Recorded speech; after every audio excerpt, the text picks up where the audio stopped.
Mutants whenever truly ready. All right, we're live. Oh, that music is super loud apparently. All right, let me fix that real quick.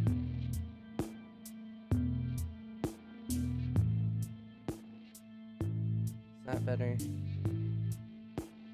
No, that's still really loud. It's so hard for me to tell what's loud for my stream versus not. Is that better? That seems to be better. All right. Also, thank you, Dr. Ogre. Oh, hell yeah. Such a sick game. Just takes away more time and muscle to create stuff than I have time for. Yeah. Just takes way more time and muscle to create stuff than I have time for. Yeah, it's a really beefy game. So, welcome everyone to our session 0 for our Mutants and Masters campaign, the title pending, where we're going to be playing Mutants and Masterminds 3rd edition by Green Ronin Games. Wonderful company. I've actually met the main guy at Green Ronin. I met him at PaizoCon like 2 years ago. Oh. I didn't talk to him a ton, mostly because I didn't know really who he was or was familiar with his works, but I've learned since, and it's an interesting game. Now, first and foremost, today's session we're going to be talking about what we want for our campaign and what are some of the expectations to be held. And then I'm going to guarantee about 90% of today's, our stream is people looking at the rules, trying to figure out how to make characters in this point by hundreds of points system where you craft your own unique powers with so many variables that this is the kind of game where you can make any character from any form of media pretty much one for one with some limitations. So it's a really great game, but it's a bit of a spreadsheet game, and I'm going to do my best to kind of explain what we're going to do. And thank you, Zoe. As well, we're here with some of our regular players from our other games. So if you watch any of our other live streams, then you'll know who they are. But with us here today, we have Suzanne, we have Alex, who's also Glue Boy, my co-creator of Table Talk. That's me. We have Booter. Hiya. We have Slug. Hello. We have Alicia. Hey. And we have Devin. Olo. So, with that, then first let's set the expectations. What kind of hero story do you guys want to have?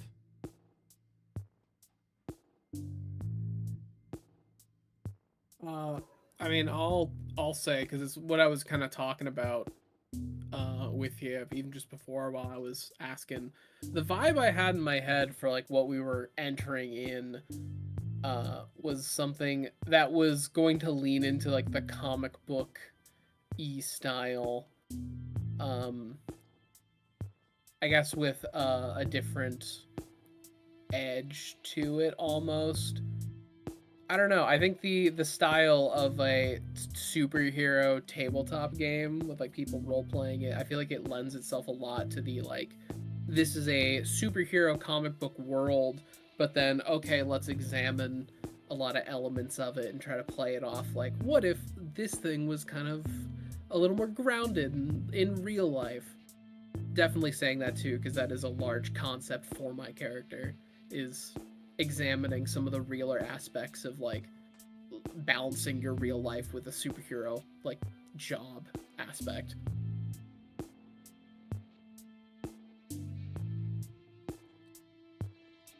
Why is my chat box not working?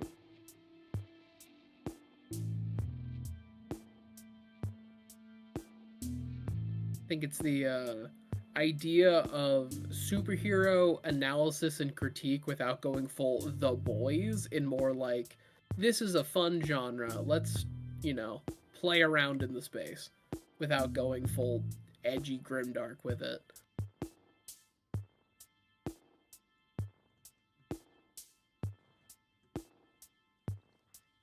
Well, what's everyone else got to say?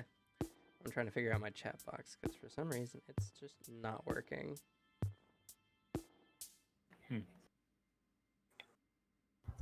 Anyone else have stuff they want? I think my deal was just sort of creating the Justice League. Low key. I love that. That was based on the vibe, like from what I said, based off of like what we were all talking about Yeah. at Cam's place, of like the ideas of making kind of the Justice League, also based on it depends on, for you, Suzanne, if you're still going with that same character concept you were workshopping back then. That idea of like superheroes keep breaking buildings. Well, who's building that shit? Who's running that company that like buys all that property and then rebuilds it? Could you imagine paying the taxes on that? Oh, God. The real estate business in this world is crazy good. And insurance. Oh my god, they're eating good tonight.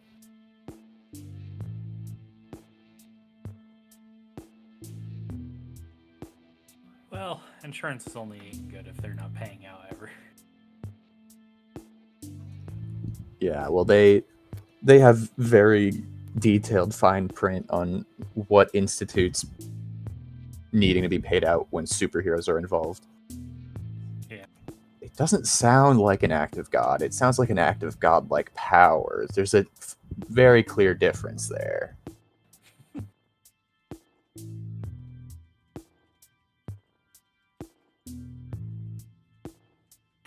Also, yes, I am sticking with that character. Sorry, I was dealing with something. No worries. No worries. Oh, Yes. I see. This chat box doesn't have YouTube. That's why. 'Cause Chat I see enabled on YouTube it. chat is bumping. Yeah, You because know- YouTubers are all over here. Yeah, I see. Because, I will say, if that kind of what I've been describing is kind of the plot of the Ultimates run, I have definitely not known what the Ultimates was about. I just know what the costumes look like because I played Marvel Ultimate Alliance as a kid. And I thought that Ultimate Thor looked cool.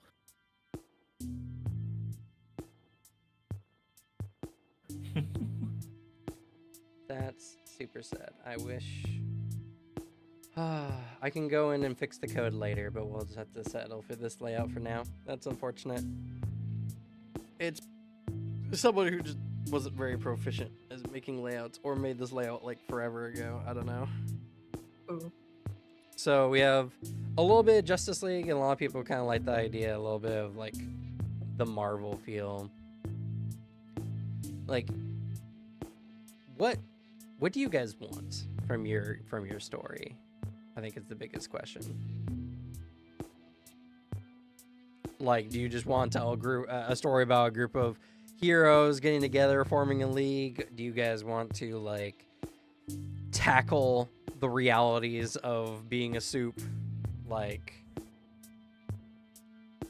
Yeah, that'd be fun. Yeah.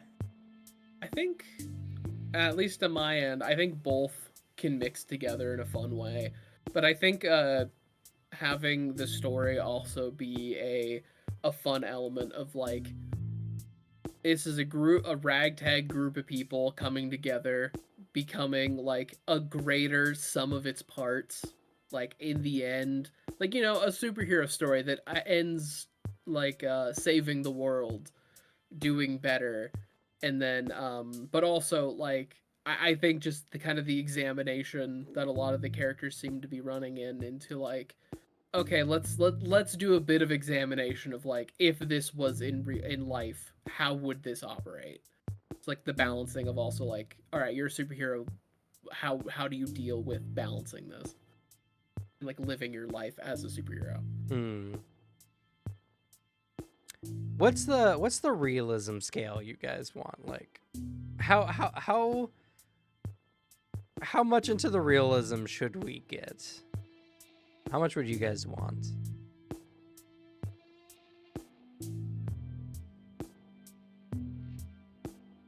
I'm up for higher. Levels of it. How much would you cost, Devin?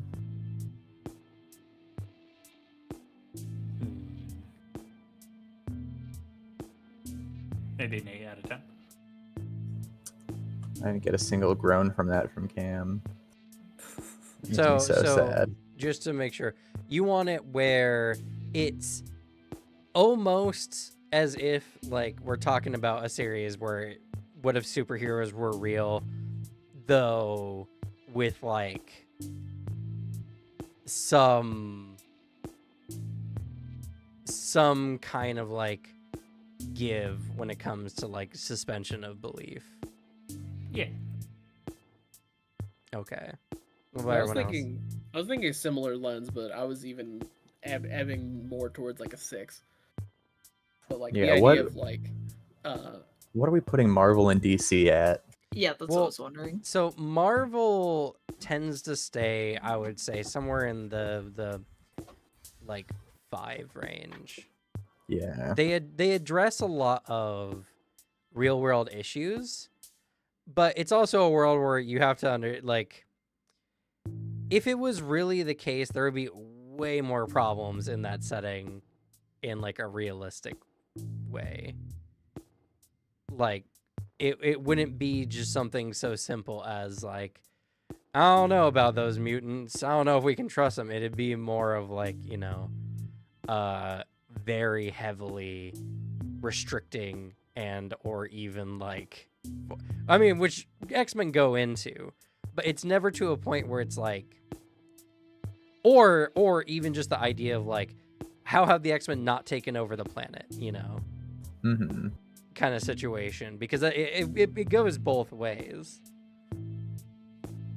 yeah, it's like there's a reason why every superhero examination that's such a common thing of like, let's really examine superhero realism, because superhero properties just inherently have a lot of suspension of disbelief. Yeah, you have to because you have to be like, well, how is the world not ruled by, like, how are there no major countries ruled by mutants or anything? How has Storm not kicked the shit out of every villain that's ever showed up? These things. So like, Oh, that's this is a great point on this. Like, let's put the scale. It could also just be from this Dr. Ogre, how he's putting it. On a 1 is we're wearing like the bright colored spandex. On a 10, we're wearing black leather, like in the early 2000s, yeah, where we're Oh, like the embarrassed to wear the X-Men? costumes. Aw. Well, I'm wearing my costume for sure. Yeah, I like the costume. That's I'm a thinking joke. somewhere between like 5 to 7. That's a joke. Same. That's a joke version of it, but still. Yeah.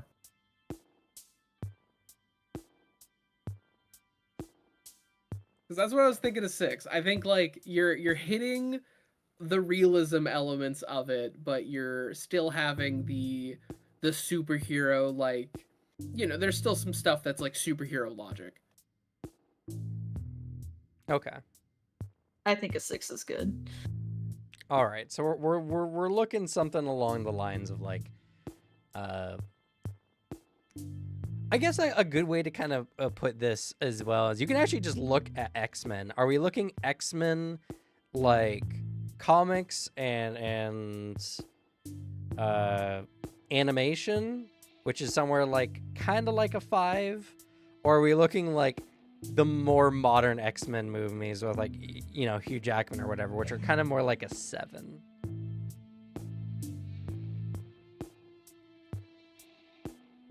Ooh, X-Men 97 though. I'm thinking more. Sounds really good. Yeah, I think closer to like the 5 range. 5, 6. It seems like everyone wants to Yeah. sell them like a 6, but those are like how I can kind of like do a very easy example of like that mid range. Yeah. Because like the mutant comic stuff, it can be a little wild. There's a lot of suspension of belief in like the movies and stuff recently. Whatever your takes on them, they're not wearing colorful spandex most of the time. They're wearing like battle outfits, and it's a lot more like measured on some of the campiness. As a character who is wearing a costume that is going to be more kind of battle armory, I do want superheroes that are wearing like costumes.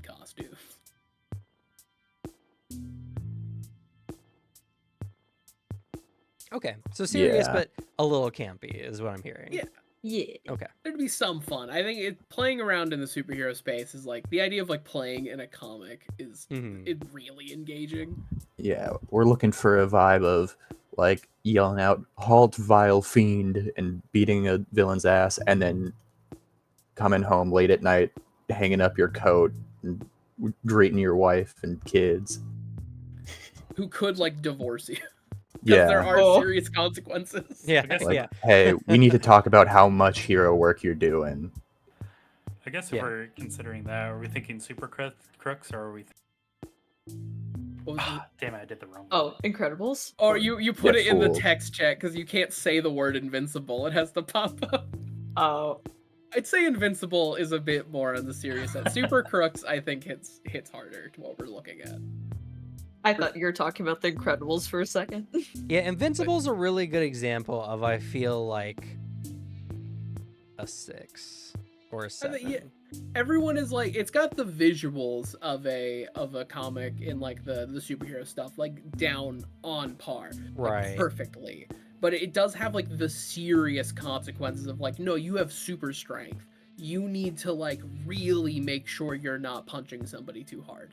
Yeah, it's like a 7 or an 8, probably. I'd put Invincible at. Yeah, 'Cause- like that's what's fun about Invincible. It's like it's really breaking it apart, but visually is looking like, typical comic book. Yeah. So like gritty, like dark shit. Because, like, technically, if we were talking about, like, a serious scale, that could be a very different scale than what we're talking about for the hero stuff. Oh yeah. But okay, I, at the very least, have a general gist of what you guys kind of want. So, bit campy, but still, like, serious, still, not like Silver Age comics level heroes. Here's a really good question. How uncommon are superhero powers? Or how common are they, I guess is a better way to put it. 10 being, like, literally everyone and their mother could have superpowers. It's like, it's not that hard if you really tried to do it. 1 being like, it's so incredibly rare that, like, what the number of superheroes on the planet are you can count on 2 hands. Would an 8 be that you live in New York? No, New York's like a 10. What are you talking about? I Walk think down the street something and like see a superhero. yeah, I think something like X-Men is pretty good, where it's like a lot of people do have powers, but the amount of them that are like effective powers is less, but still a good amount.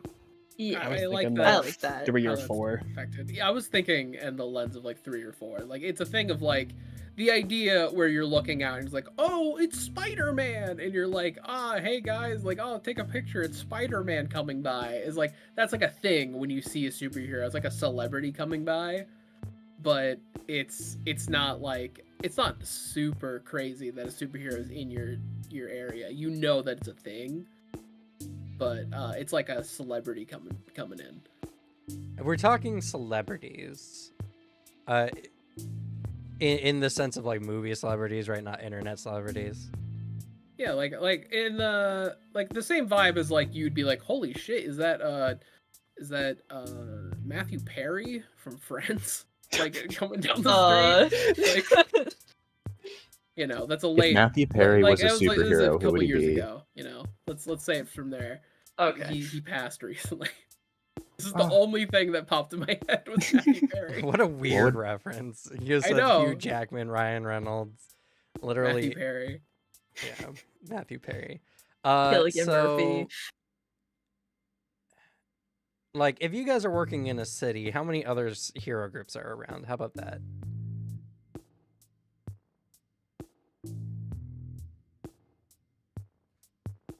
Hero groups? Are we New York or are we Gotham? Whatever you guys want. I want to know, like, what what amount of supers are you guys running into? I'm biased, but if there are a healthy amount of superheroes and villains in the economy, so to speak, I'd be happy. Since my character revolves around working with and against them. I agree. I think that's pretty good. I think I kind of like the New York density, like Marvel comic New York density. Like, yeah, average is like 2 or 3, but the city we operate in, like 70. Don't we have to increase the suspension of disbelief though? Because why aren't the X-Men helping the Avengers in New York? I mean, that's why they're like a 5. Yeah, that's why that's literally why. Like, just literally nobody in this campaign has ever asked the question of like, like, man, why haven't like all these superheroes done this? It's like, oh yeah, we're all in New York. Everything happens here, or whatever fake name we give it. Who knows?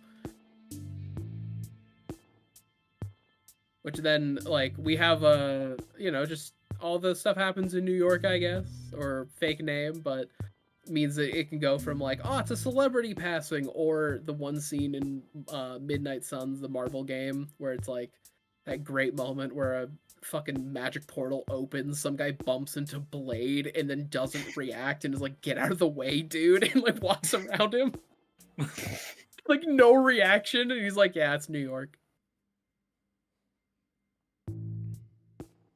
Okay, I get it. So we're looking at like a Marvel density, more or less. Yeah, I think All Marvel's healthy. Okay, all right.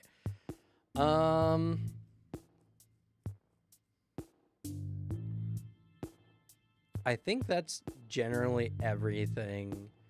I'll probably use the game's, at least as like a very loose framework. I'll just use the game's innate setting because that's pretty much what you guys are asking for, which is a Emerald City, which is just based on Seattle. Kind of. A different Seattle. Seattle, if there was more water, is like the best way to look at it. So if we picked up Seattle and dropped it in the ocean. Yeah, we No, just sunk it's it not all. like an island. But like here, I'll send you guys an image from the book. Is There's it just flooded? more rivers. Is it just like Kind Seattle of. if the Puget Sound was the ocean instead of like the Puget Sound? Here's the image of the Emerald City area.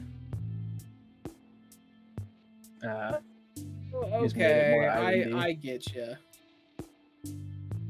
That makes sense. It's got a bit of a New York kind of like topology almost. Yeah, this feels like. I'm sorry. Is that Mount Stanley also just Mount St. Helens? I was gonna make that comment. I think Mount St. Helens is higher north. Yeah, I know, but that is a volcano that's blown its top off. I think it's a reference No. to Stan Lee as well. That's amazing. I mean, I'm just saying, like, I do think this feels like Seattle and New York kind of mixed, which I'm into. Hey, as someone who lives Pacific Northwest, I'm into. Her routes- Zoe gives it a 7.8 out of 10. Too much water. I appreciate that. So I'll use this. I haven't read too much into it. I'm mostly just using the geography more than anything for reference. There's also just like a straight up city map in the book as well, I believe. 1 second, let me find it. Yeah.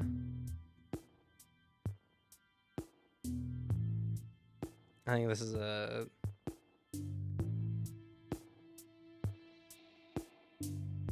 Wait, where is this actually? I have no idea. I don't think this is the same map. It doesn't look like the same map.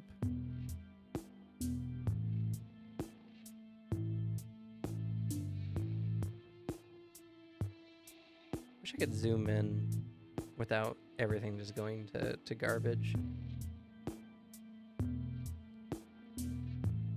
Oh, this is Freedom City. I see. This is a different city.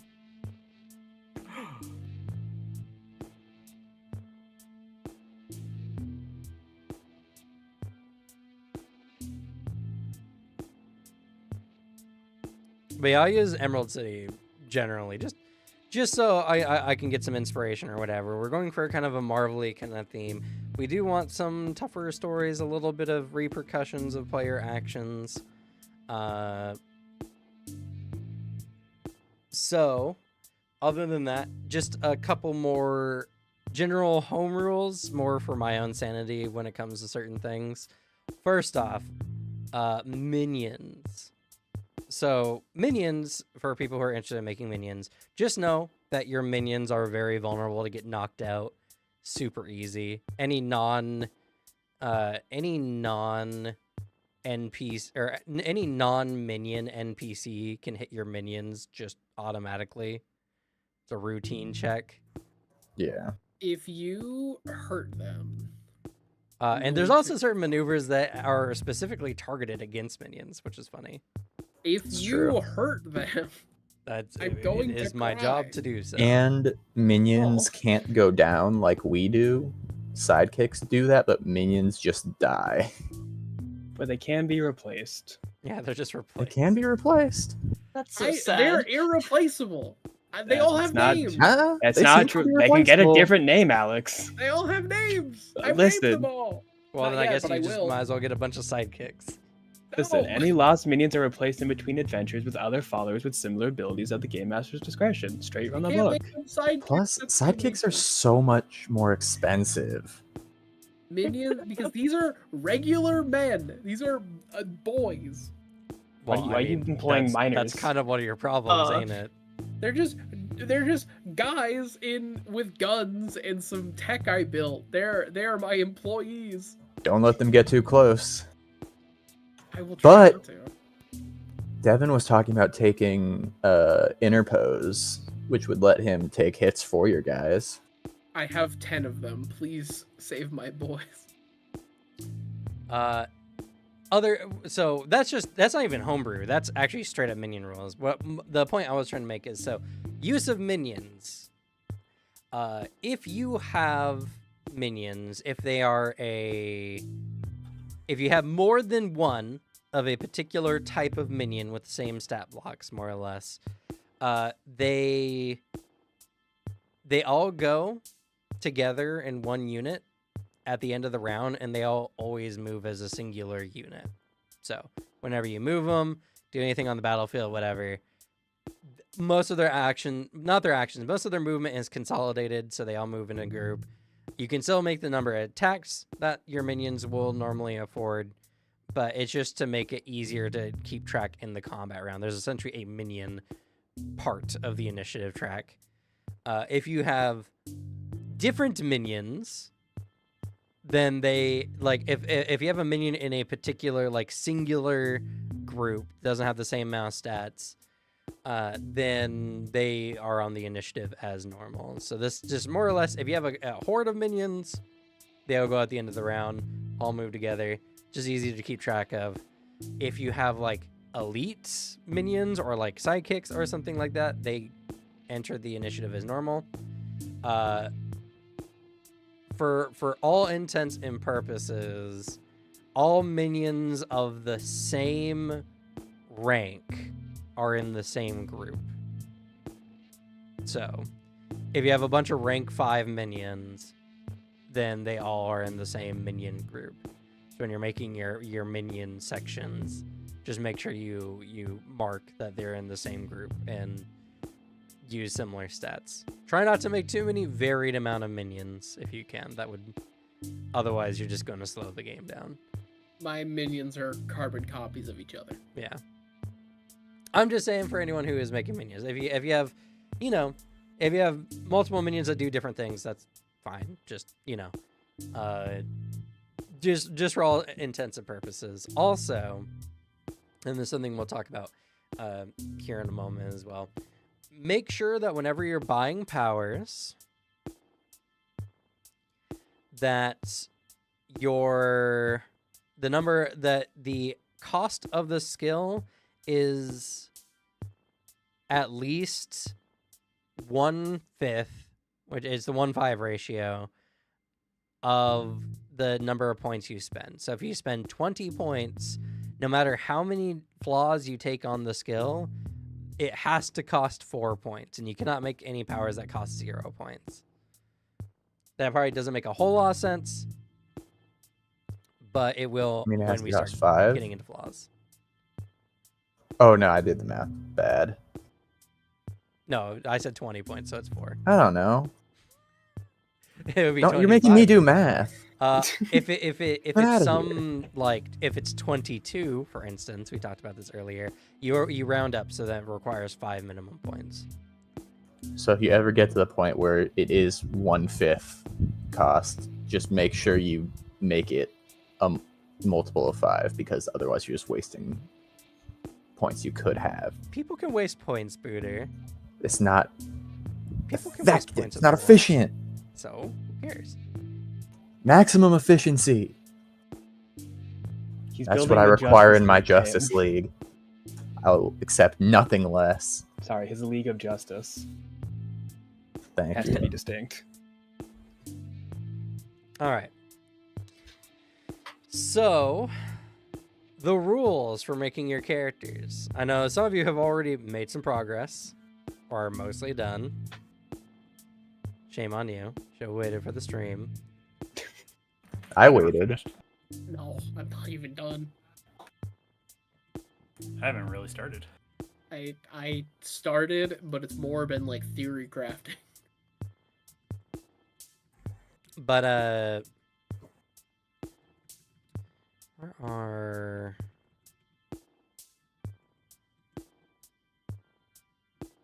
Give me the table. Give me the table. Oh, I'm looking for a very different color. There we go. All right. So whenever you are buying your ability, which are your scores at the top of your sheet, it's the let's see, let me bring out my dummy character sheet here.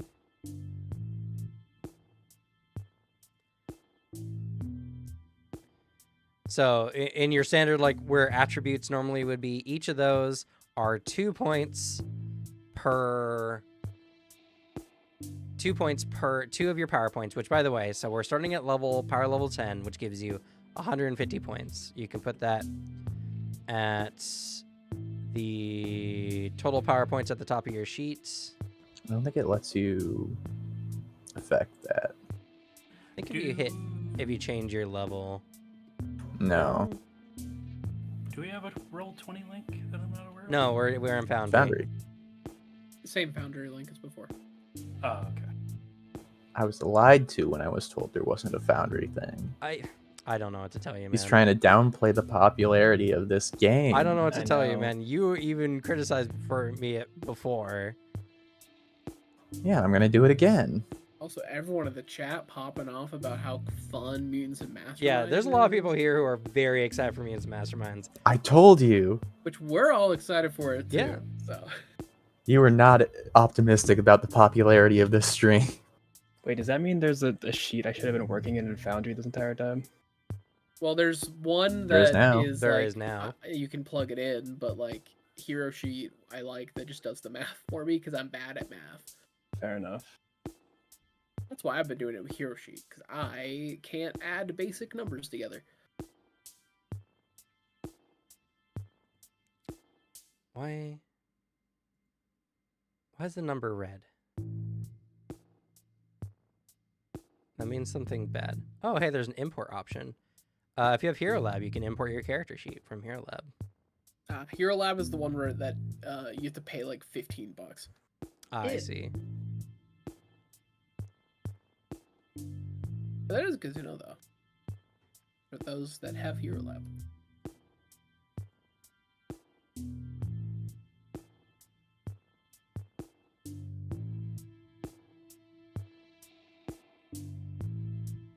You said 2 attributes is 1 point, right? No, getting 1 attribute point is 2 points Oh, per rank. Any number in this is referred to as a rank. So 2 ability point, and in fact, the sheet will do it for you.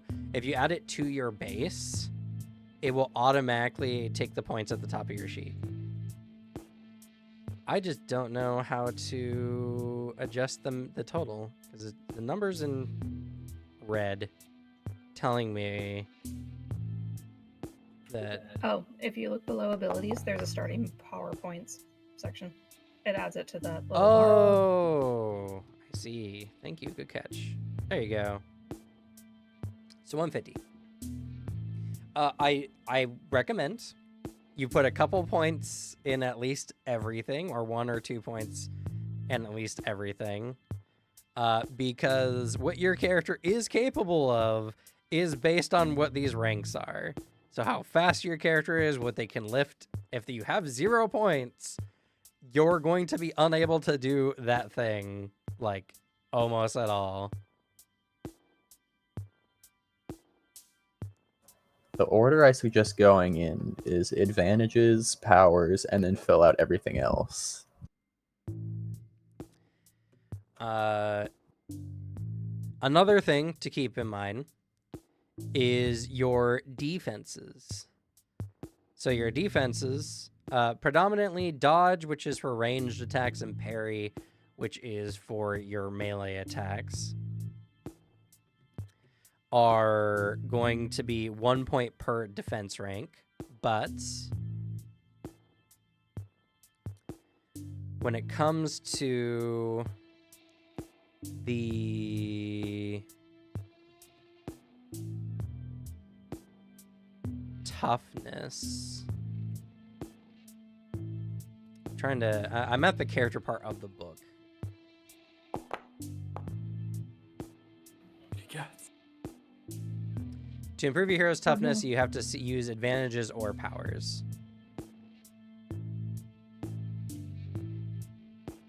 And it's based on stamina.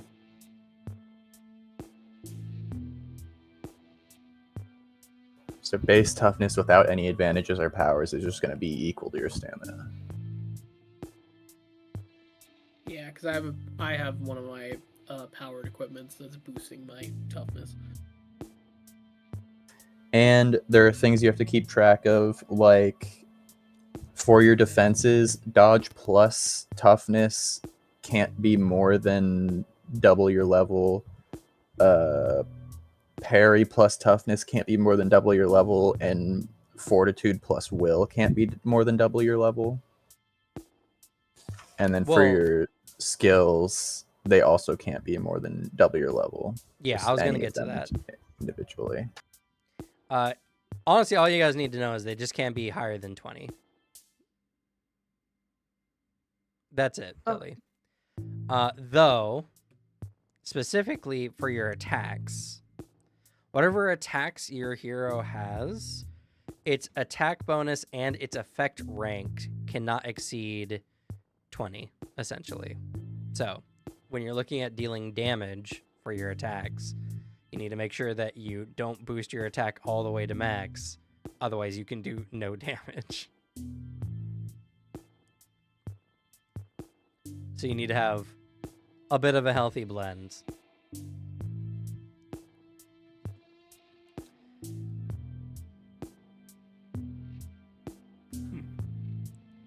And fortitude and will are essentially like your fort saves and will saves from other games. So toughness is essentially your character's ability to resist damage in general. And stuff happens to you if you take damage and fail those saves. So other than that, any advantage you buy is 1 point per advantage rank. And any power you buy tells you exactly what it is. And we will cover powers in like a minute. Like Booter said, look at the advantages. Advantages are essentially like where you can get some extra ranks in some things or get some unique capabilities for your characters.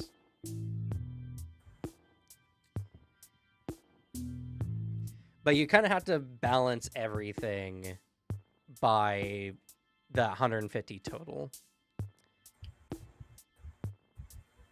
And unfortunately for this game, there's not really a recommended like how many points you should spend in each category It depends on the type of character. Well, kinda, yeah. Because the thing is like something I came across when I was looking through the rules that was incredibly frustrating is how attack modifiers work. Because your attack modifier can come from multiple sources. Your powers can give you attack modifiers, or you can be trained in skills. You can be trained in skills, and whenever you're trained in like a skill like close combat, for instance, it has to be for a specific type of weapon or weapons. Like there's ranged attack or ranged combat guns, for instance. But there's also a ranged combat advantage that gives you bonuses to making ranged attacks of any kind. So your advantages can just lead to increasing your attack scores as much as the fighting. Also, the fighting ability is only for close quarters combat, not ranged, which that is Dex. And this is a D20 system like any other system. So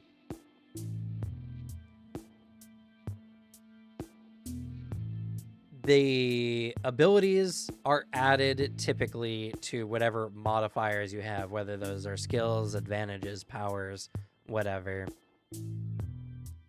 And so that has to be in consideration for those limits that I was talking about before, where you can't have more than 20 points in a skill modifier, so skill plus ability, an attack or effect, so attack bonus plus effect of the attack, which is typically damage, dodge and toughness, parry and toughness. I don't know why those are two different categories here. They mean exactly the same thing. It should just say dodge, toughness, and parry, but whatever. And No, fortitude because you can do it. It should. I mean, it's the same, I guess, but well, it's different things. Parry, dodge, toughness, and parry. So your dodge and toughness and parry. That's why it's because your dodge and toughness can be 20, and your parry and toughness can be 20. So yeah, because toughness or dodge and parry have nothing to do with each other. Right. It should just say dodge, parry, and toughness. When you add these two to toughness, they cannot be more than whatever. That's probably a better way to put it, but it means the same stuff. And fortitude and will, same kind of your hero's fortitude and will defenses cannot exceed twice the series power level, which is for level 10 heroes. It's is it actually twice? Yeah, twice the series power level, which were power level 10.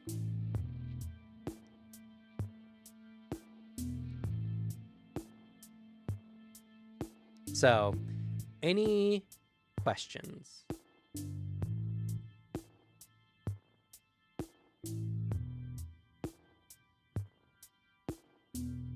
None on my end. Yeah, I'm sure they'll come up during character creation. Yeah, they will. Yeah, I'm That was sure. It's clarified. more questions on like just the basics, like spending points or whatever. What is a mutant or a mastermind? And which one am I? You know, I'm a funny you mutant. mentioned that. That is actually important. I am playing a character with no superpowers. That is an important thing to Which state. means mastermind. I am a mastermind, I guess. And my I'm a character does mutant. have a high intelligence. Like he is So- a pretty high intelligence. For each of your characters,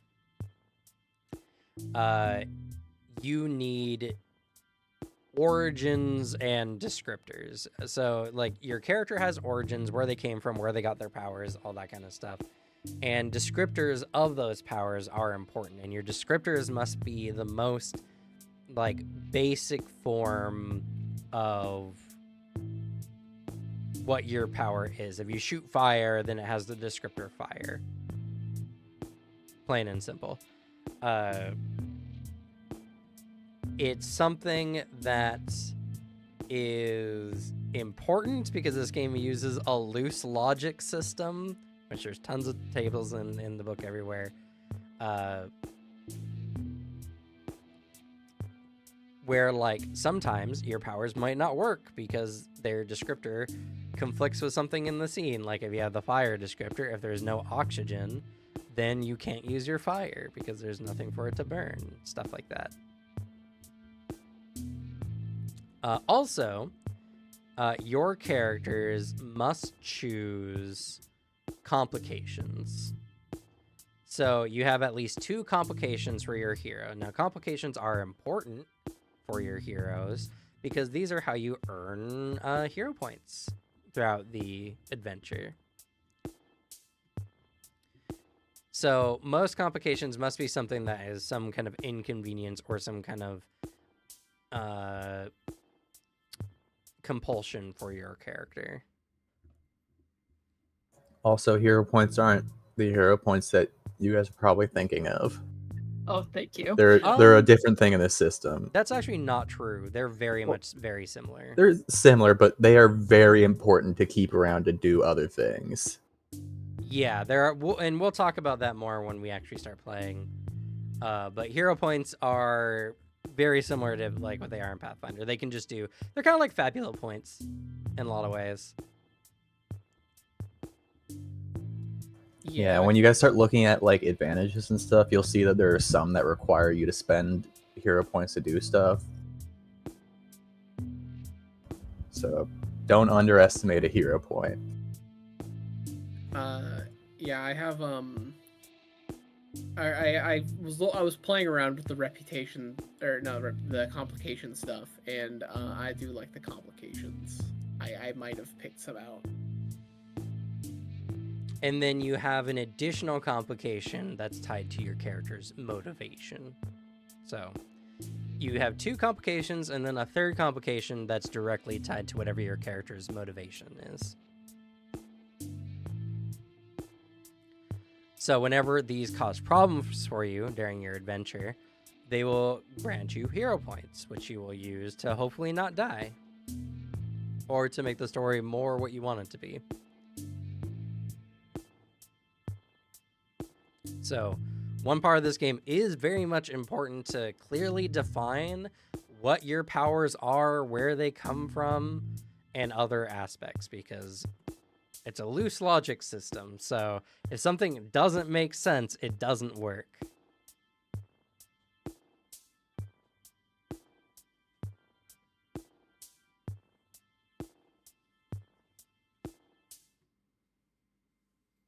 You know, it's kind of fun gonna be playing a character that is I'm intentionally keeping my physical stats kind of low because I am just a guy,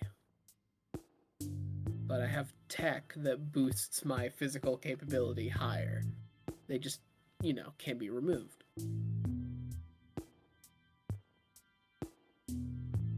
I also love how many of the example heroes have 0 presence. Charisma I being also a have dump 0 stat. presence. Even in Charisma's not dump. I Even though agree, my it's not character dumped charisma. I, But I have it in my light form. I dumped charisma because hey, you know what? Words don't win loyalty, actions do. My minions trust me. I don't need to say flowery shit to get them to like me. You're kind of a jerk, but like you did give them the day off when they had like a medical emergency in their family, and you were like, "No, dude, I understand. Like, go handle your stuff." That is 100% the vibe with this character. Is like, because he's not a villain, but I wanted to hit that vibe of in every like cartoon of like the cartoon villain who is just every time he has like that little bit with his henchmen, you're like, oh, he's like an actually good boss. Mm-hmm. I want that. I want the guy who's just a great manager. But then you look at some of the things he's using his managerial skills for, and you're like, I don't know if that's morally the right thing to do. I can't wait now till a villain comes in and super intimidates all your guys away, and you have no ability to convince them to stay. No, that's impossible. It's impossible. Impossible. I just give you an example of how it Think works. of the dental plan. You know, he's got a point. But yeah, so make sure you're keeping track of your skills, because your skills can apply to things like your attacks or, you know, through your advantages. It's something where form an idea for your character. Get a general idea for like how combative you want your character to be as well. And then build points around that. Because like if you want your character to deal combat, you need bonuses in your character's abilities to attack people. So those are kind of mandatory.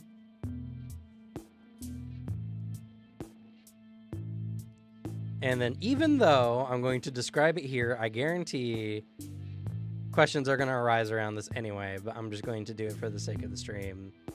Powers. So powers, they pretty much tell you how you spend points and what they do when you spend points. But the biggest thing that comes with any power is extras. Extras and flaws are ways you can modify the powers, and that's the biggest bulk of how you can make powers more unique in your own. Some powers come with their own unique extras and flaws, but there are also additional extras and flaws that you can get at the end of the power section that can further adjust your abilities. This is how you are going to twist the math and bend it over your knee to make your powers do crazy things. And your characters will get more efficient at what they do by having appropriate flaws that make it more limited, but you can get more power out of it. And you can also make up your own flaws. So if there's something that you want, like you want to be weak to kryptonite or something, that would just be you saying, this is a flaw I'm making that turns off my powers, basically. And the way that works is basically you're expected to have that flaw that you add make your power ineffective about half the time, and it'll just cut the cost in half.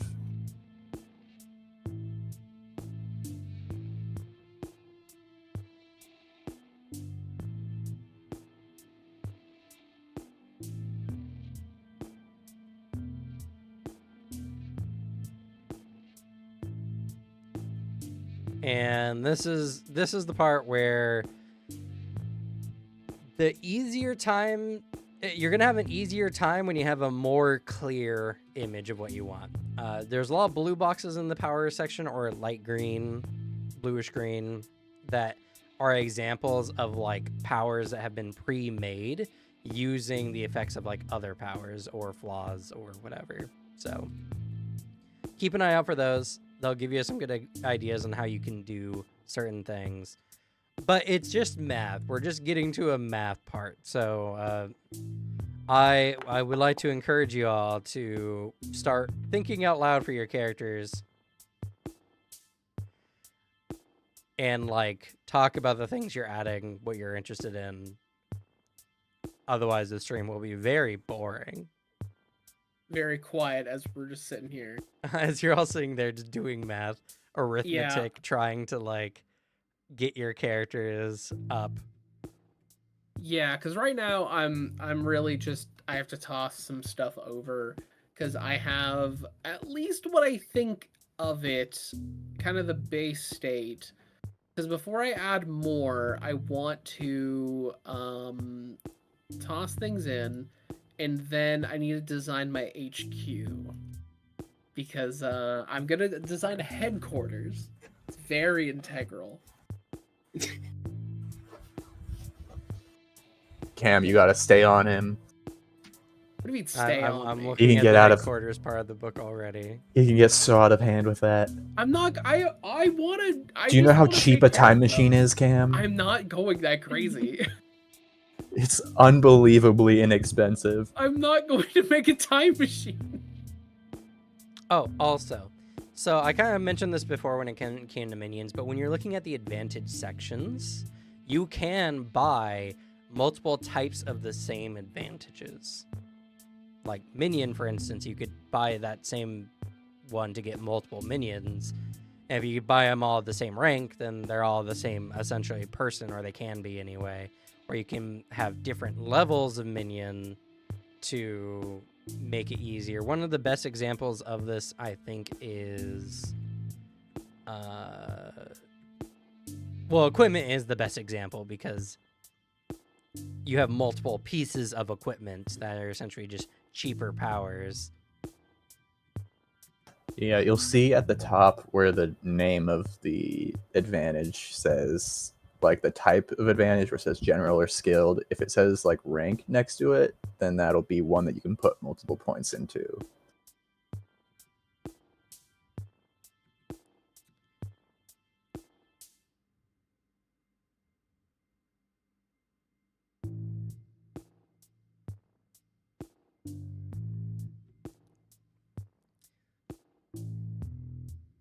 So yeah, just make sure you're keeping general ideas out. But let's talk about some of your characters. I know Alex and Booter, you both have characters pretty much already Yeah. in the Yeah. works. So tell us about your guys' characters. Alex, would you like to begin? Sure. You're real excited about him. I am pretty excited about my boy.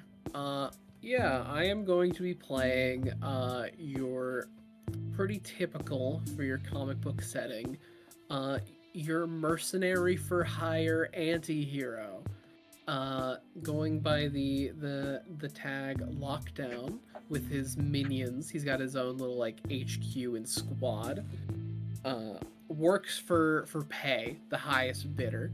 He will very easily hop sides based on good guys, bad guys. He genuinely does not care. He wants to secure the bag and pay his people. That's what he cares about. He's very good at fighting. He built all of his tech. Everything he does is all built through technology of his own devising. And it was brought on by chat, which made me actually have to sit here and think about it. A good way of viewing him is actually just if you combined Lex Luthor with Taskmaster. That is just what this is. It's the intelligence of Lex Luthor with the personality of Taskmaster. Because I'm 100% making him have like Taskmaster's kind of like dickish New Yorker energy. However, combined with that, he's a genuinely good boss. And however he gets involved with this squad is going to be a lot of like, I'm here for the money. I'm here because it's convenient. I don't want to be a superhero, even though one of his long childhood dreams was to actually become a superhero, and he was really sad when he, as a kid, because he never got superpowers.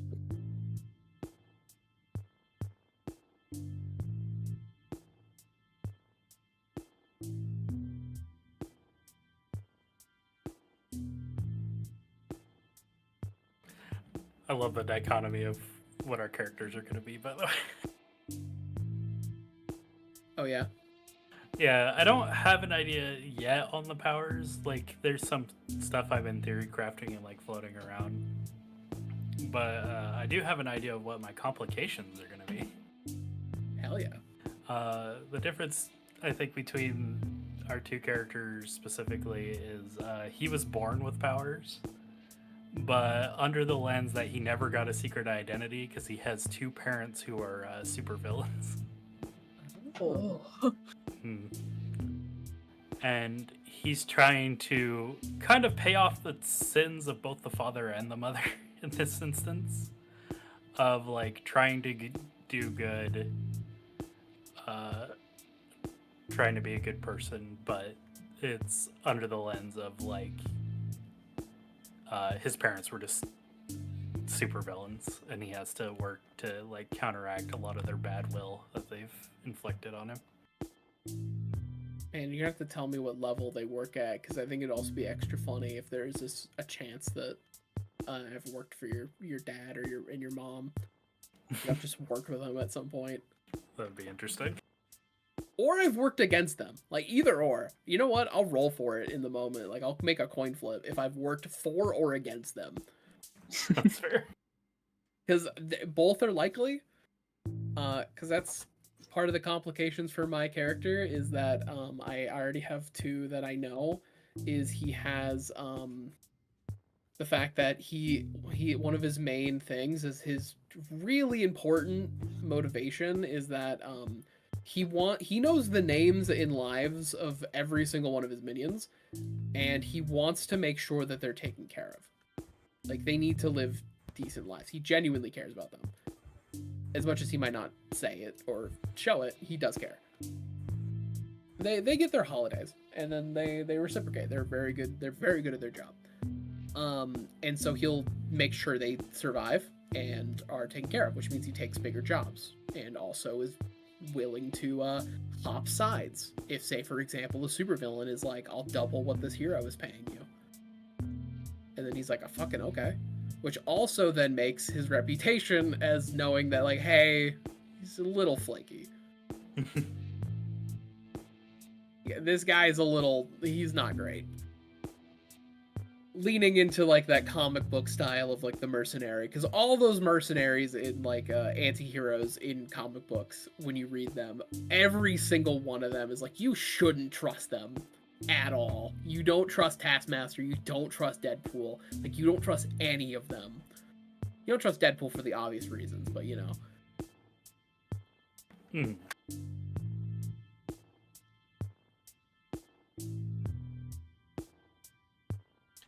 That's kind of what I have down for right now. Nice.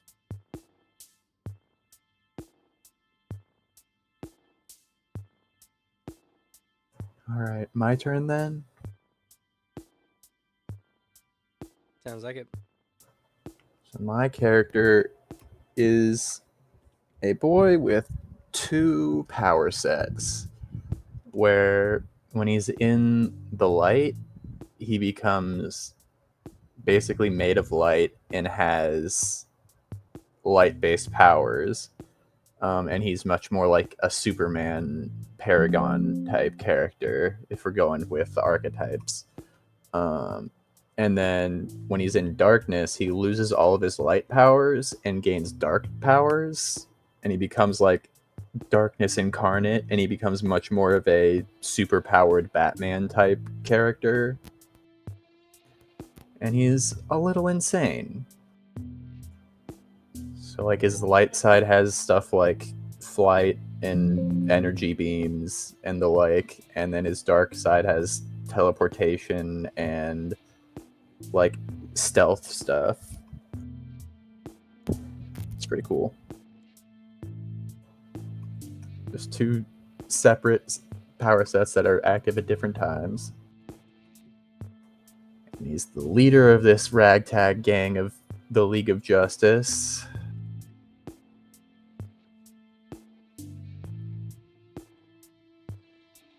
Oh, you know what? That's something we didn't actually talk about. Is what's the story goal? It seemed like you're all coming together, but were you all together at the beginning? Are you guys all? Is this the founding of your group? Like, what's the actual story you guys want to tell? I pictured it would start as like, at least like session 1 is when it is like when we get founded. Yeah. Because like, I at least have a character concept that is built on the idea of like, I reject the concept of superheroism, and then but I'm taking part, obviously, because I'm a good role player. But like building onto that aspect of like, all right, this is the literal beginning of what is going to be by the end of the campaign, like a full like superhero group.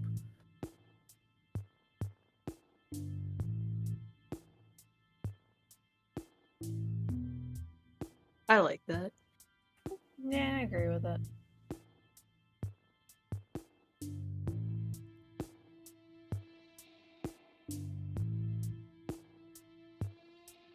Works All right, for so me. y'all want to be found.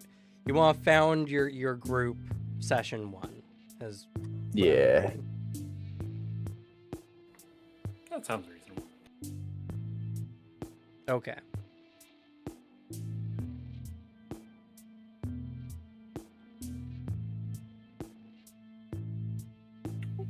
Now the fun question. Because of my character concept, I feel like I have to be someone's project. Oh my god, you want to be mine or technically my parents? So that's my character concept, is that like my parents were like, damn, there's these heroes, our family isn't heroes, let's see if we can create one. And then experimented on their daughter. Oh god. Is your dad Endeavor? I'm kidding. Maybe. That would be a fun route to go down. My problem is the character concept I have for mine is I am a problematic anti-hero in the city. Hey, you could have been like, it could have been the reason they experimented on their daughter, because like, damn, we have this person who's not not entirely a good face for the company. We need someone that we can control, and they just panned their faces towards me.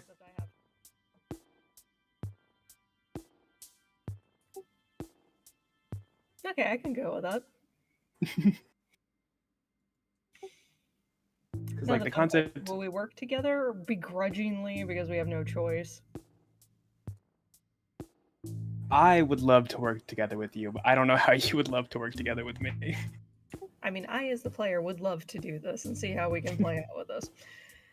As the character, I can see them begrudgingly going along with it, like, I got no choice.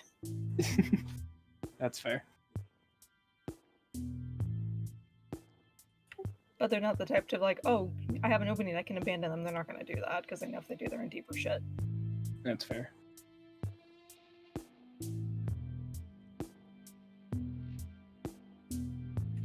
Which is funny because one of the complications I picked is my reputation. I have a bad reputation, so this Oh fits. no. Oh, I also have a bad reputation. Damn. All these people. Well, I think that's just kind of the anti-hero pick. I know, don't worry. Like, I- that's just the, we have an anti-hero. I have an assumed reputation.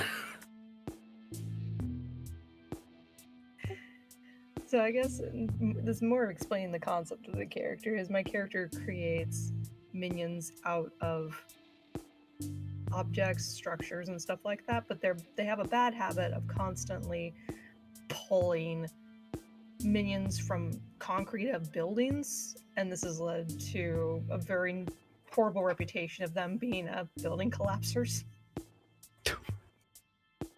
Oh my god. They're not so heartless, they'll collapse a building with people in it. They'll make sure to evacuate the building first, but they'll still make the building come down.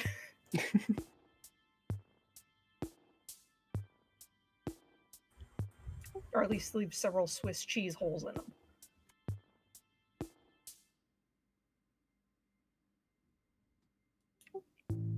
And the motivations for them behind this is pretty much they got sick of building infrastructure in the city being so horrible, so they said, why not? And just started ripping holes in it and blaming the builders of the city. Amazing. And then your parents got their hands on my character and then didn't like where that was going, so they turned to you.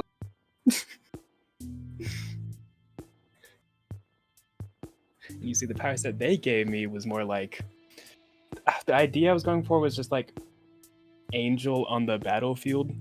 Like, I have 3 sets of like angel wings, and like more like I have a burst healing ability that can resurrect, stabilize. It can take away your like exhausted conditions.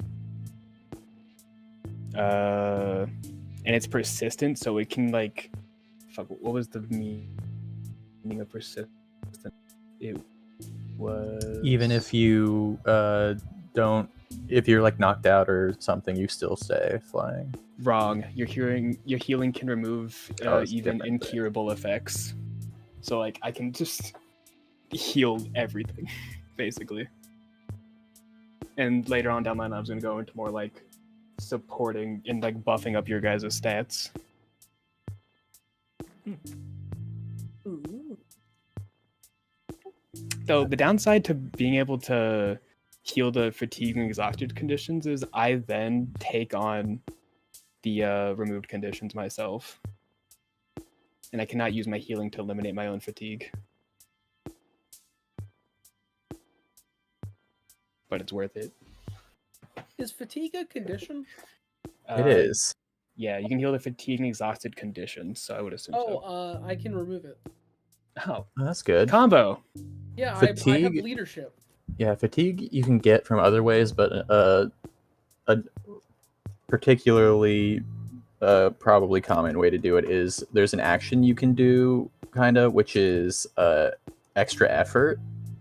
So if you're like doing a thing and you're not doing it well, you can be like, this is really important to my character. I put in some extra effort, and I think it costs a hero point to do, and you basically choose an effect to put on that action. And then afterwards you're fatigued. And then if you... There's an advantage that lets you double up an extra effort called extraordinary effort. And that just makes the cost of doing extra effort double as well.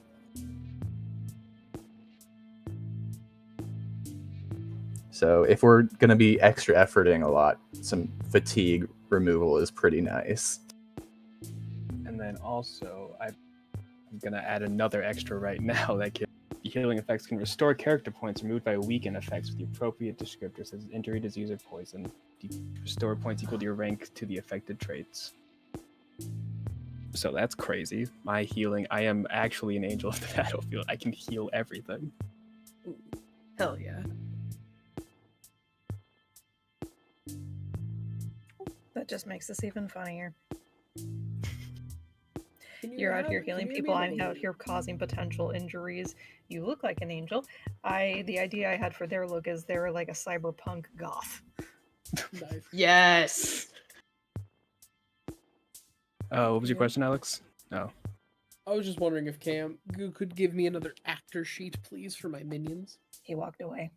Fuck. Oh shit. Is there not just a minion section? Is there? I don't know, is I there? don't see one. That's I crazy. assume just an actor sheet because I have 6 clones.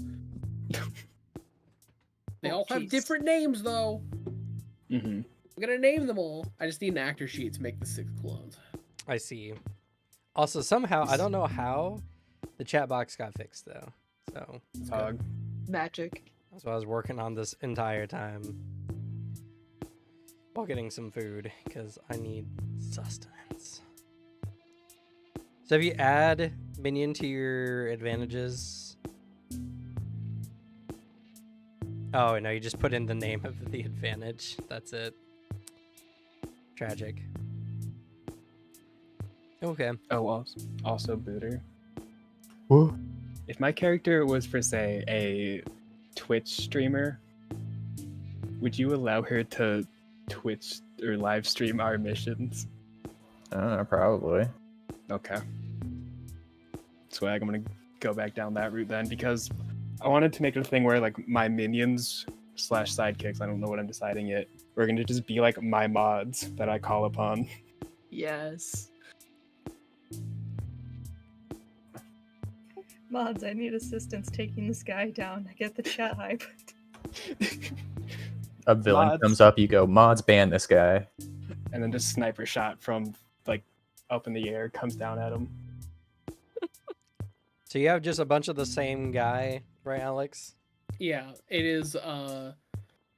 Basically, you can either have one very cool minion. I have 6 dudes with 15 power level each. All right, I gave you a new actor sheet. Thank you. Just put their general stat on there. Oh yeah, I have it all statted out. Devin, you were looking at speed stuff.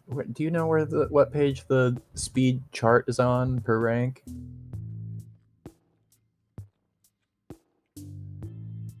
PBRB. Are you talking about like No. there's a measurement table that tells you. Yeah. Yeah, that's on page 11. Oh, that's so nice.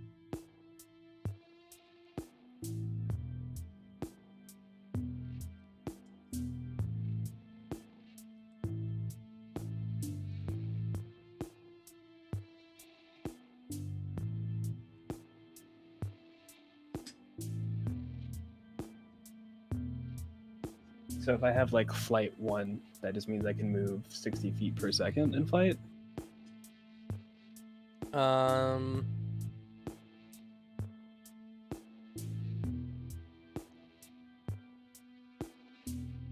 I don't think that's per second. Let me double check. What was the question? Like if I have, I don't know if I asked per second, but like if I move and I have like flight 1, that means I can fly 60 feet per action or whatever. So speed is speed rank plus time rank equals distance rank. So are you looking at the chart? Yeah. So your rank would be 1, and then you would do how much time you spend. So if you want to move like 500 feet, that's distance rank 4. So you need to have your speed rank would be 1, and then you would need to do 1 minute, which would be time rank 3 to add those to 4, basically. So then you would do. So if you want to go 500 okay. feet, you'd need to spend 1 minute going at your rank 1 speed. Got it. And if I was rank 4, it would just be 6 seconds? If in my flight rank? Okay. Yeah. All right, that makes sense.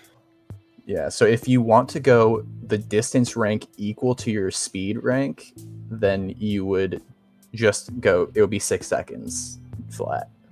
Got it. Damn, I forgot I made these minions. Gave them a power suit. That's so powerful. They have 8 toughness. Yo. That's pretty good. That's Yeah. best in world right there. Yeah, Or that's low superhuman. I was probably gonna lower it a little, but like that's standard issue combat suits. Yeah. That's my standard issue. No, that's what you get for joining me. Join me and you become a low superhuman right off the bat. Yeah, because I have 9 toughness, and then I don't know if it helps me, but I added the impervious extra.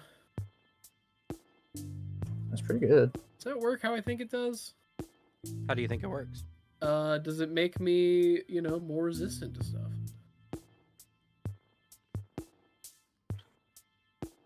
You added on to what? A protection power.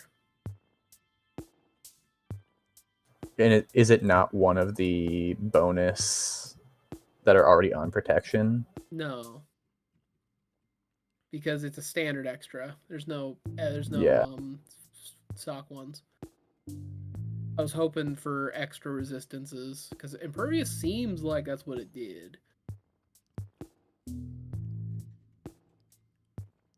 And what was it? The impervious? Here it is. Impervious.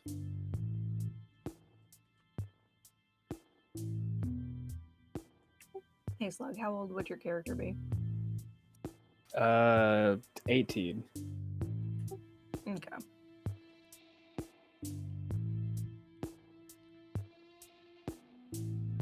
So what's your rank in the skill? Or in the power? It's rank 9. It's rank 9. So that would make you impervious to Rank 5 or less. 5 damage. or less. And then I made it. Oh, because my Unless they have impervious penetrating. is rank 4. It has to match whatever rank it's attached to. Oh, because my impervious would be rank 9. Yeah, because when it says plus per rank, that's not you buying ranks in extras. You would attach it to your power, so the cost of that power goes up +1 for rank in that power. Yeah.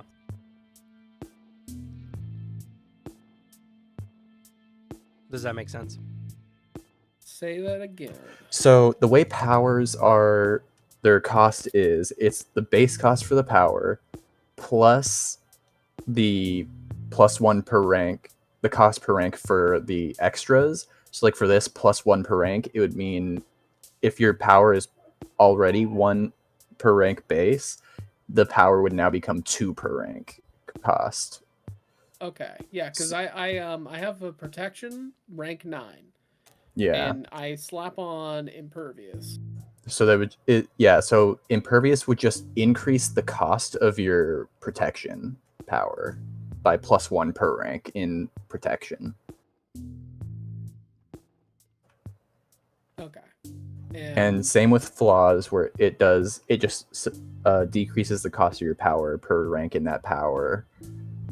And then the flat points are added after you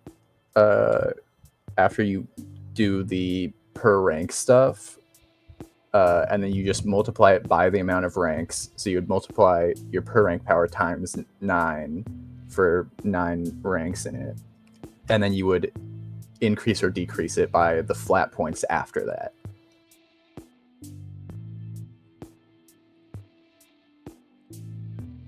So for your protection, if you wanted it rank 9, you'd have to spend 18 power points unless you have any flaws, which I'm sure you do. Yeah, I got my 3 flaws for the fact that this is a piece of tech, not like a power. Which is the fact that it is removable. If you remove it, I will take damage, and I cannot modify the effects of my power. So because it is permanent. Yeah. So right there in the chat in the Foundry, I put the formula for determining your power cost. So you can see there's the base effect cost. That's what the power says it costs, and then your extras and flaws add on to that, and then you would multiply that by rank.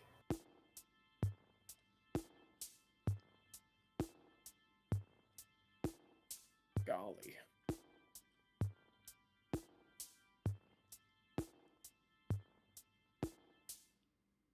Cam, can I have 2 actor sheets?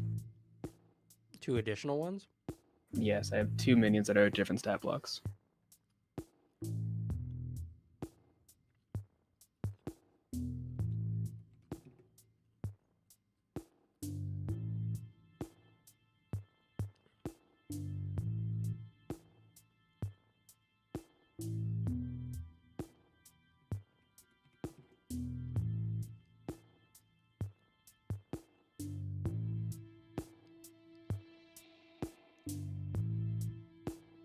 Ah, there you go.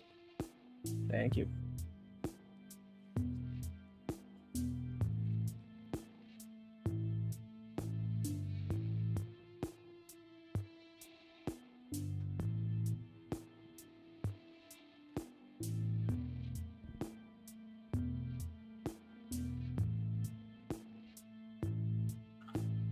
There's some fun advantages in here. I really like the assessment ability. Yeah, there's some really cool ones. Oh, that does work. Yeah, because I found through the Hero Sheet site, it links to stuff. So yeah, you can click all those links if you ever want to actually see what they do. Which it actually pops up like the modifiers for deception, for example. That'll help, because if you click any of the relevant skills, it'll immediately tell you give you a table, like a relevant table for modifiers. So that'll help you out, Cam, whenever at least I activate stuff.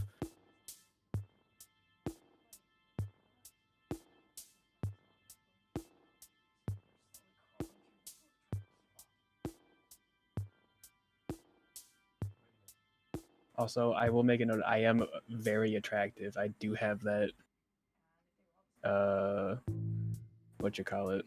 that advantage. Very attractive. Isn't Yep. it just attractive? Nope, you can put 2 points into it to become very attractive, giving you a Oh, plus whoa. 5 bonus instead of a plus 2 bonus. Oh my god. This is the hottest streamer I've ever seen. I know. Is your character a streamer I've seen or a Cam. VTuber? Streamer. Okay. But that of makes course, sense. whenever I stream, I do have my hero costume on. I'm not like, a game streamer. I stream my like superhero activities. No, that's just why I was asking. It just makes sense that you're not a VTuber. That's mean. I don't mean it like that, but I Yeah, Slug's character assume touches VTubers grass. are normal people, all things considered. I don't assume that. I don't either. I'm just placating people.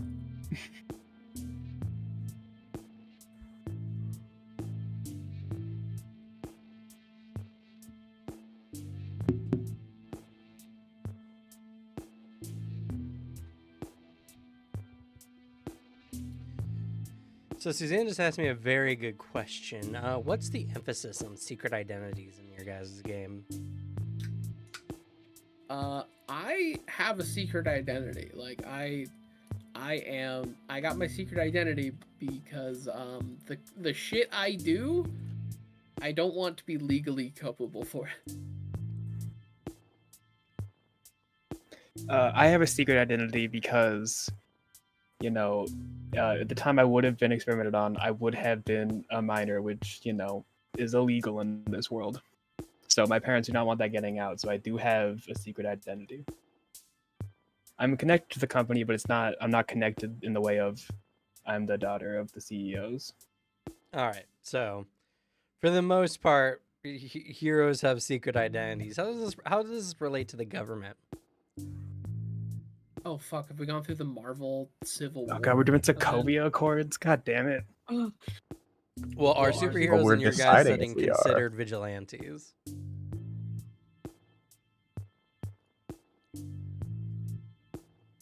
Good question. Not gonna lie, with the way we're wording things, I kind of see it more along the lines of like how they portrayed in Tiger and Bunny, where they're public figures and they're often used for like advertisements and stuff. Which kind of makes it sound like we're going kind of the Marvel route, because that happens in Marvel too. Like there's jokes with Spider-Man where he's like, there's Spider-Man merch. I don't see a dime of that. And then like, because that also hits the Marvel vibe of like, it kind of depends on, the superhero, because some superheroes, the government is like, you're cool though. And then other times they look at you and they're like, yeah, but you're a vigilante we don't like. Yeah, I think it's just sort of like the government's just doing it on gut feeling. Just got a gut instinct, like, you though. Which, like, for the Technically, grand all narrative, superheroes are vigilantes, but they're good ones. They help us out. there are all superheroes are vigilantes, but there are vigilantes that are pardoned by the government and allowed to do what they Yeah. are without interference, which might require that the government knows what their secret identity is. Okay. So, circumstantial government, depending on the group. All right. Which actually is also how it works with the X-Men, actually, because I was watching X-Men 97 and I noticed that, like, the government, like, the UN was calling a lot of the X-Men by their, like, actual, government name. Because it's like, he's both Cyclops and Scott. Yeah, I mean, it depends on what comic book and all that kind of stuff. It's a crazy thing, but Xavier, most of the time, is never considered a mutant in the setting. Whoa. He's referred to, he's often, like, talked to almost like with a lot of respect. A lot of people just like him. Well, that's because a lot of people just think that he's a philanthropist who's just helping mutant kids. It depends on the setting. It depends on what's happened, but there's a lot of times where Charles Xavier, he just because his powers are so subtle and he uses them in incredibly subtle ways because he has essentially ultimate like psychic ability. There's a lot of settings where he's just considered just like a dude, just a guy in a wheelchair, which makes him unopposing.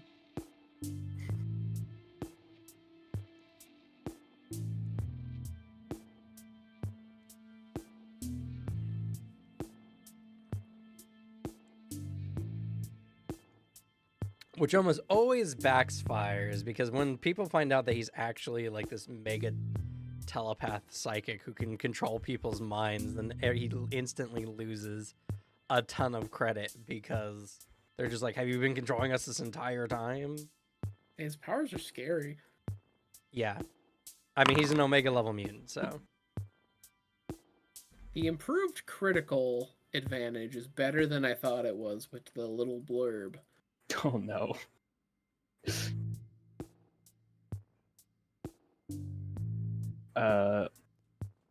Also, so with attack damage having a max 20, do like any skills have a maximum value they can be? 20. Okay. Also, he's not Omega level. Yeah, he is.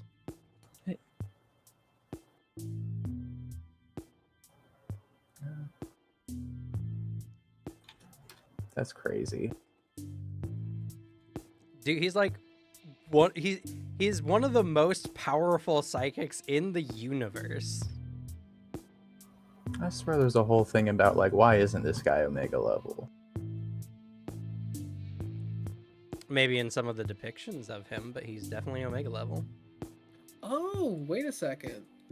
He's an alpha level mutant. Yeah, I was Yeah. right. You fool.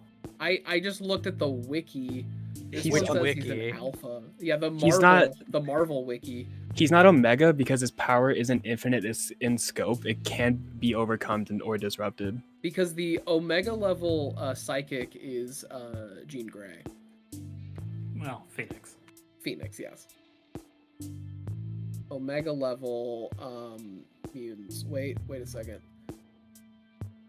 I saw Charles Xavier in Omega, and I was like, oh, and it's like, no, it's just because Charles is the guy that came up with the classification terms. Imagine coming up with classification and being like, but I'm not the best one. You could just say whatever. You'd be humble. like, I am kind the of strongest. baller to come up with the classifications and not put yourself at the top. Right? He's like, I'm tier 2. I get it, guys. I'm not one of the dangerous ones. True. I'm gonna see who are the Omega level. Iceman is one of them. Isn't X-Man one? Wait a second. Why is he classified here as an Omega when his article says that he's not Omega level? Yeah. Well, actually, I guess he was because he did have the Phoenix Force for a bit. Yeah, Phoenix Forces makes you automatic Omega, apparently. Well, That yeah, makes but the sense. Phoenix Force is also not a mutant power. No, it's not. No. So, because that there's a difference between Omega level threats and Omega level mutants. You don't even need to be psychic to have the Phoenix Force. No. It just like he's classified as an Omega, as an alpha level, and then other stuff I guess bumps him up to an Omega dependent on other things. I'm seeing just equal amounts of Xavier is Omega as Alpha here. So, Because Emma Frost, Jean Grey are also considered. But to be fair, they're also very strong.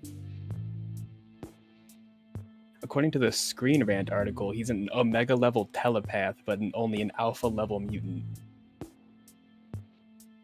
Which is interesting. Oh, interesting. I mean, the mutants get kind of crazy. Have you seen his son?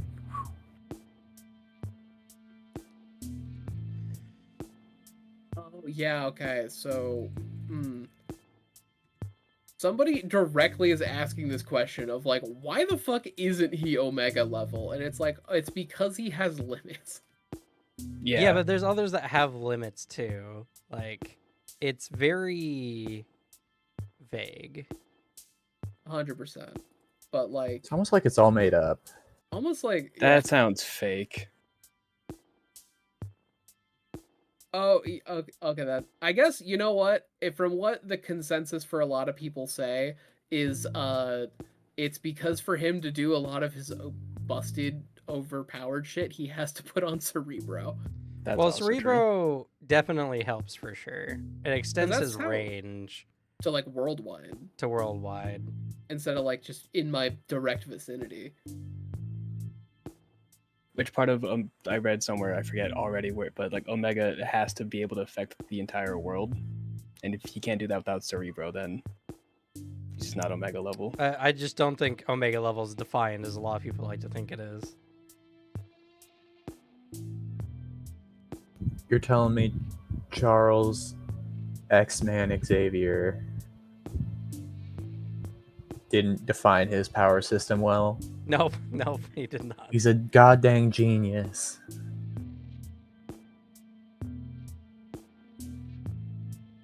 Alex, are you locked down? Yeah. Okay. I could run a 16, idiot. Man, I might change though. I am the best at technology. I have 20 modifier to it.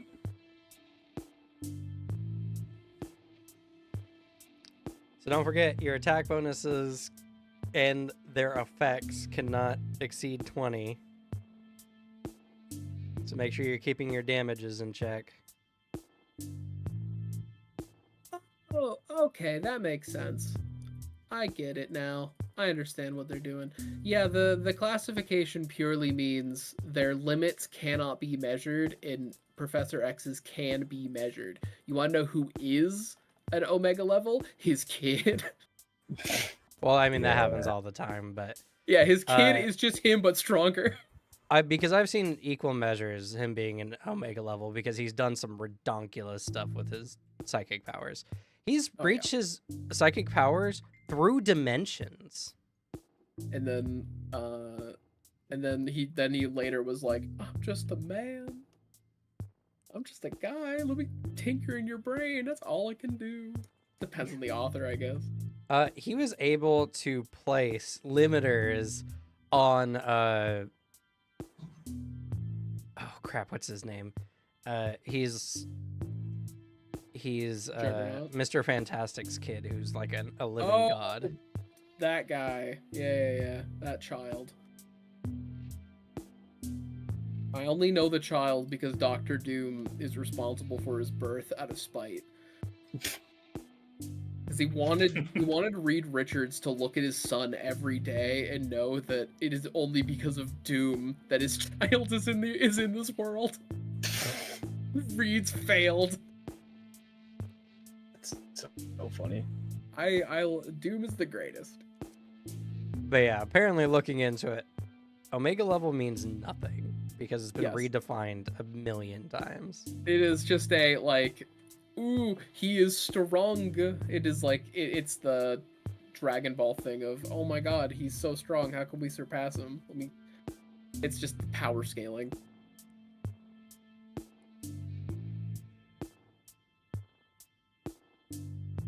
I love me some power scaling because it's just meaningless.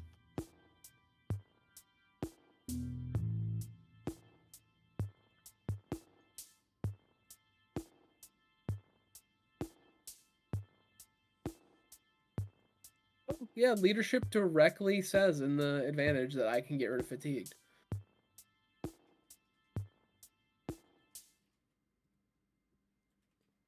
Pretty good. I'm just such a good leader.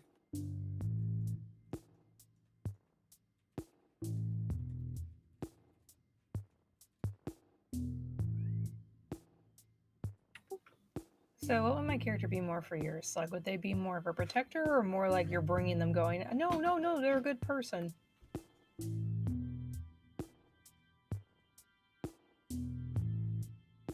Second one. Okay.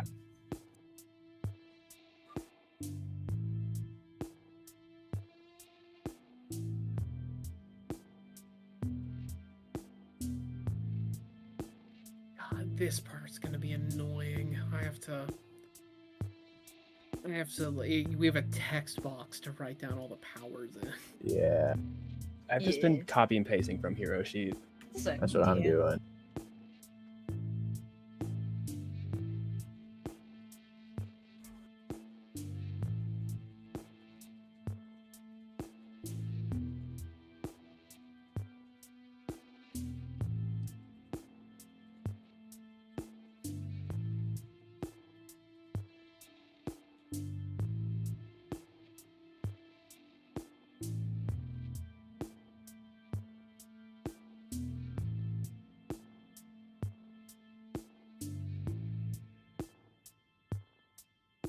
Don't worry, guys. I can smell in a radius. Yo.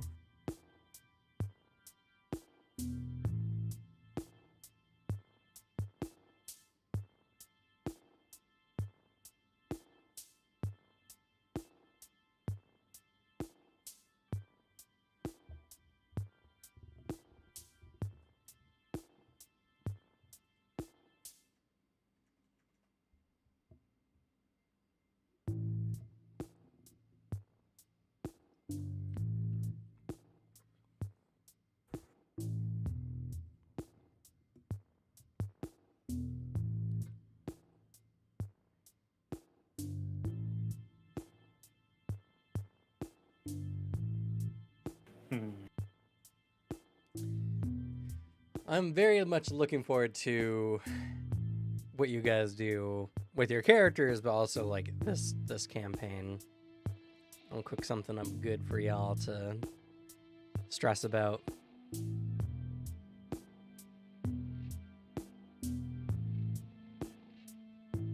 I just think it's gonna be really fun to just play like a superhero thing.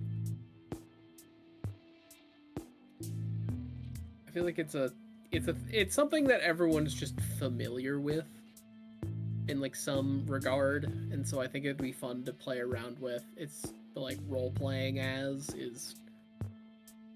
it's just gonna be interesting.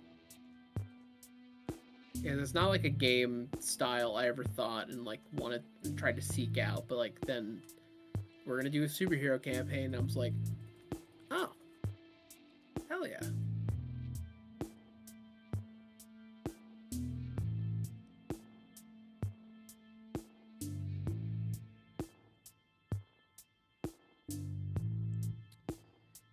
And it's always great to check out some of the classics. Green Ronin is legendary in the TTRPG field, so getting to check out one of these games is going to be a lot of fun. And hey, we get to live out Booter's dream of finally playing the game.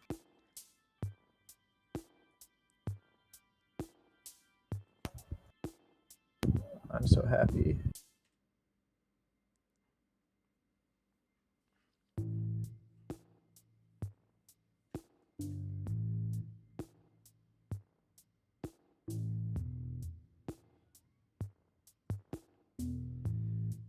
Oh, my brain is melting. I had to learn a whole system, which to be fair, this game is not too bad, and I've played other systems similar to it, so it's whatever. It's more just trying to get the nuances of the system that was more difficult. But I'm trying to like do a bunch of stuff. I'm trying to research the Cosmere RPG this week as well.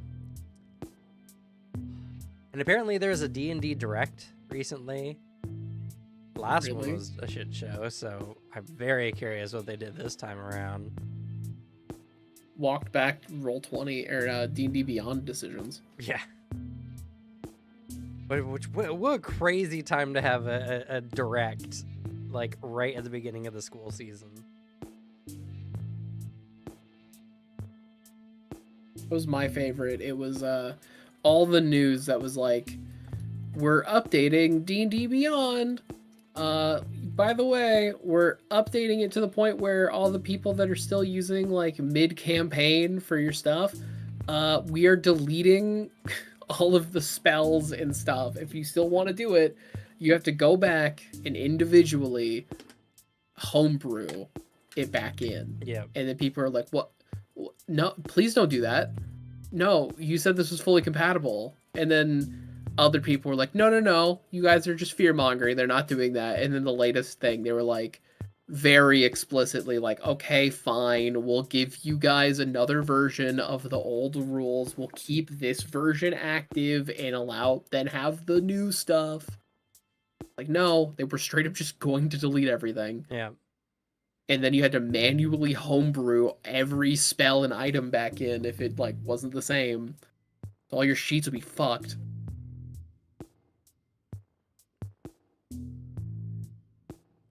Yep. It's wild. And then we're trying to get the stuff ready for Plague Watch, which hopefully the art commission will be starting soon. It's been a lot. Mutants and Masterminds, I mean, the game is going to get as messy as you guys make it. That's all I can say. Pick powers responsibly, because I'm not going to be in charge and managing y'all. You should know how to play with each other by now. I'm gonna go hard into base making. I'm gonna switch characters to my shield agency in one character. Make your life a living hell. You won't make my life a hell. It's easy for me I to will. do literally anything. If Like, you saw my shield character, you would not be so flippant. Oh no, all I have to do is just like, well, then the point of this campaign is a meteor strikes your strikes your headquarters, obliterating all of it. Now you have to rebuild from scratch. All 8 continents? One on Yeah, each you have to- continent and in orbit? Yep, all targeted. That's fucked up. It's What you literally the didn't- power of being a GM. What you didn't expect is that a meteor means nothing to my character. It's a whole If they dang were- shield agency. Normal meteors. Are they time meteors? Oh my I god, have they're Plague Watch anti-meteor. meteors. I have anti-meteor defense systems. I have a meteor force That's field. not in the game. They basically Show me the advantage that gives you an anti-meteor shield.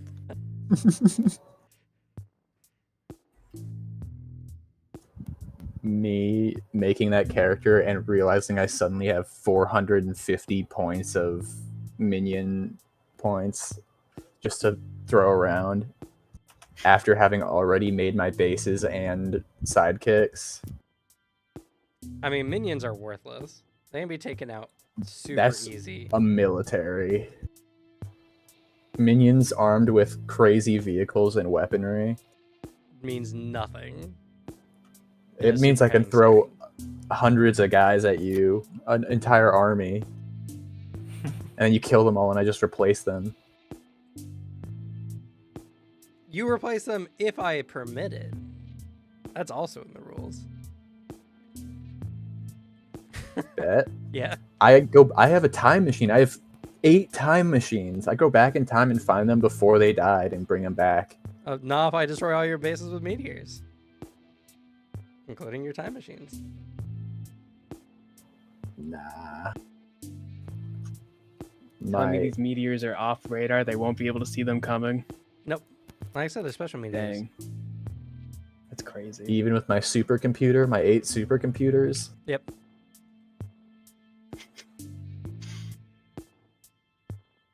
Base building is so dumb. You just have to build one base, and then you can copy and paste it for 1 point. Which is insane. It's not how that should work. That's not what they wanted you to do with it. They just wanted you to make a fancy base and have, like, your house. But obviously that's not what people are going to do. It's been a minute. How do you roll dice? What's the command for it? Should we /R? Is it / or \? Forward. Oh, I can add a dice tray.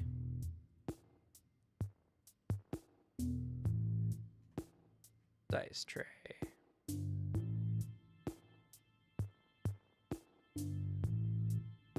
Oh, All my progress gone. It's not gone.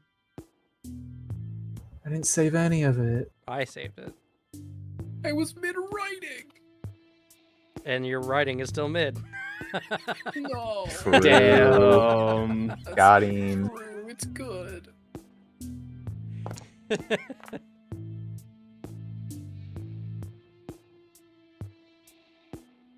Suzanne privately rolled some dice. Whoa. Wait, isn't it /r, not r/? It's it's /SR. That's because you secret rolled it.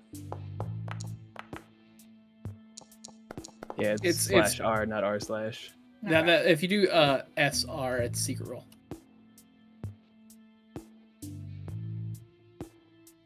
Just curious to see what I get rolling on the random archetype table.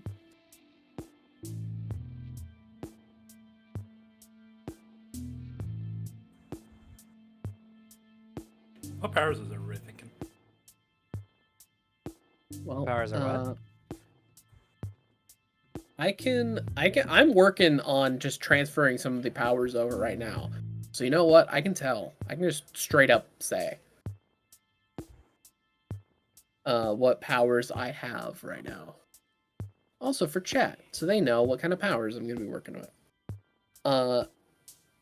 I got myself a really nice fancy suit that bumps up my strength and toughness, as well as modifying my movement.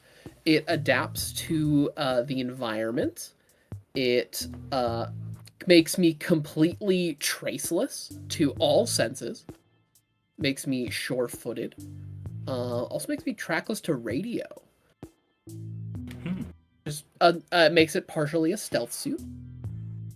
I have a helmet that enhances my my vision and auditory senses. It gives me danger sense and a comm link. It allows me to track down certain things or my minions. Or I guess you guys, I guess. Ugh, if I have to be your friends. I have a weapon for my damage power that I call the Molecular Analysis Blade. It is a sword designed to kill things that are tough. It is a sword with multi-attack to attack the same thing multiple times. Fully affects insubstantial with penetrating. And it is a sword that does decent chunk of damage that I've been making sure to limit properly. But yeah, its entire vibe is like, it is a sword that changes its edge to better hit the target as it receives feedback from the thing it's cutting. I have what I've titled the Big Fucking Hand Cannon. Lockdown bought a Desert Eagle and then started tinkering with it. It also has multi-attack and penetrating, but I added ricochet. It can ricochet up to 3 times. And then the 2 other powers I built. The teleport. I have a full-up Nightcrawler, like exactly Nightcrawler's teleport, just the difference is that it's a max range of 120 feet instead of his max range. Which is, I found out his max teleport range is like miles. He can teleport up to like miles. It just is exhausting to do so. I can teleport max up to 1 other person, or 2 if they're very light people. But I can teleport fully that, like, I can teleport back and forth in the same movement action. I can stop my velocity with a teleport, so I can negate fall damage by teleporting. I can just change my direction in the mid-teleport, so, like, I just have full mobility. And then I have, the combat teleport, where I shoot somebody with an attack, and if it hits, and then there's a, unwilling teleport save. And if they fail that save, they're teleported, 2 miles.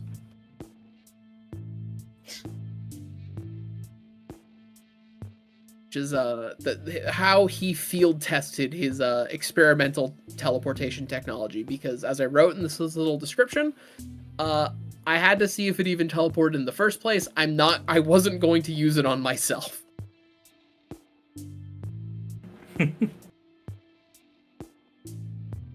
So those are the powers I have. Full like tech guy.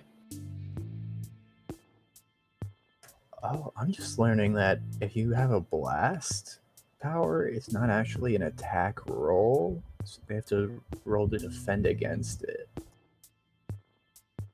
I think Interesting. you know what? That's a really good point. Friends are just unpaid minions. That's true. Damn, That's maybe I very should work with true. you guys. My whole YouTube career is based on that very concept. You know, I feel vulnerable enough to share this fact with you all. One of my real aspirations in life that I'm sad isn't a job I can actually have is I want to be like a henchman. Yes, I feel like I would be such a good henchman. I really want every day to be like a henchman or a goon. Like I want to wear like that kind of like trench coat thing, like say, all right, boss. And like just all I'm doing is I'm loading up crates. I don't know what's in them. I'm just doing the job. It might be illegal, but I don't know. And like may or may not, like there's a hero somewhere getting involved trying to stop my boss's plot. Maybe there's a Batman that I have to like turn suddenly and go, it's the freaking bat, like things like that. I just want to be a henchman, and that's not a real job I can have. And I'm every day very sad about that.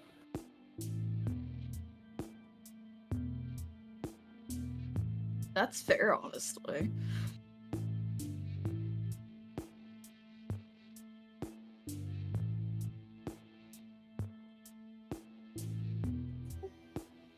Sounds like the life of an Amazon warehouse worker. The difference is that like I'd rather work for a like singular morally dubious guy instead of a morally dubious like faceless corporation. Yeah, you can't call Amazon boss. Yeah, there has to be a guy that I'm calling boss and like calling in reporting like it's the bat's here, and then like I need that. I need like I'm working for like the Black Mask. I'm working for like Two-Face. I just don't want all the fashion shit. I want to like, or I'm like I have to go sail across the Atlantic in a tanker, and like the hero is like sneaking around in the boat, and I'm playing cards in the barracks area as like they're sneaking away because we hit him in the boiler room.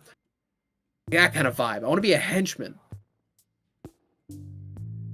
Because like my boss is like some evil archaeologist trying to steal artifacts. It's illegal, but I'm not fully aware, so I'm not fully legally culpable to it.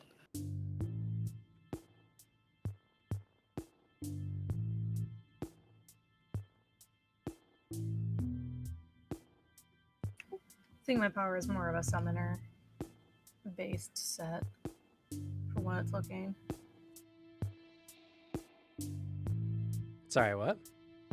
Well, the original question earlier was about powers and stuff.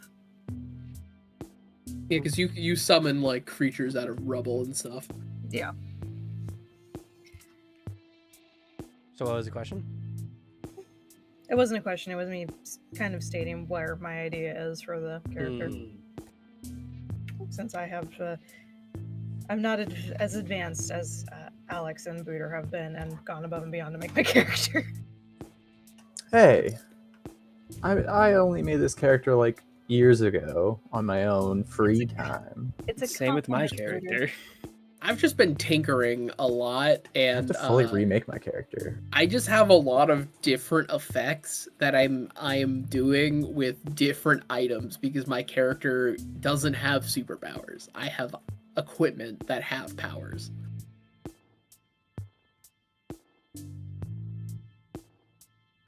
Though the trade-off I've given myself is that you can get rid of all of my powers.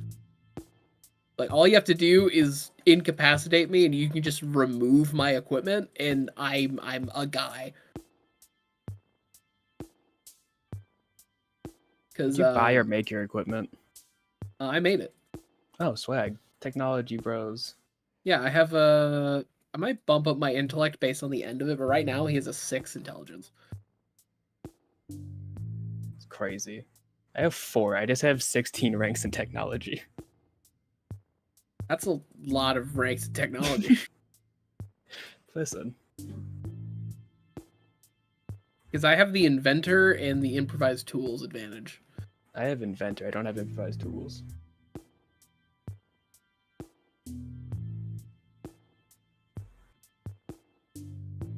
Listen, I'm just recreating at the moment the sheet I made when I made this character years ago, and then I'm just gonna go around changing stuff.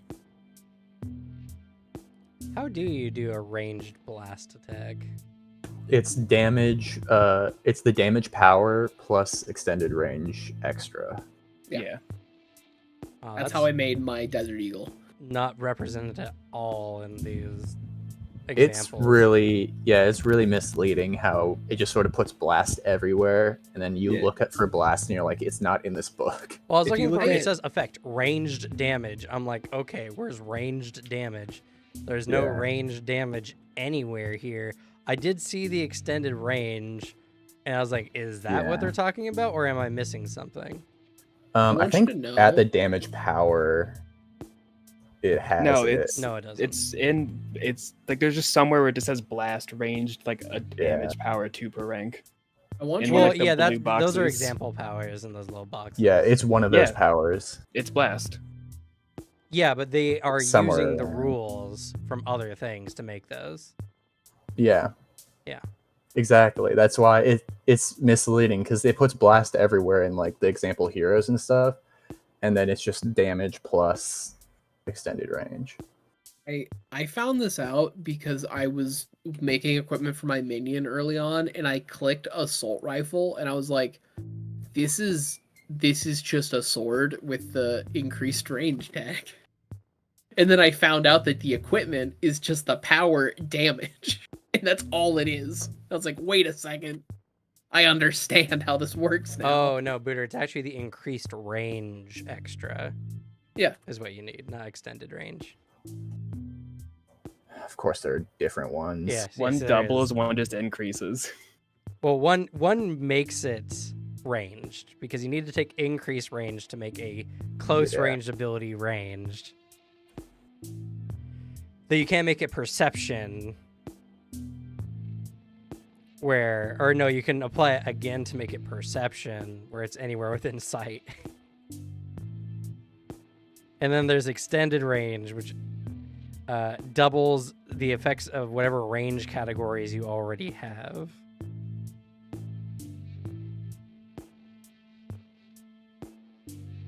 That's fun. The system's such a mess. And we love it for it. I mean, I don't know. It's a game that I think is right in the right group of people.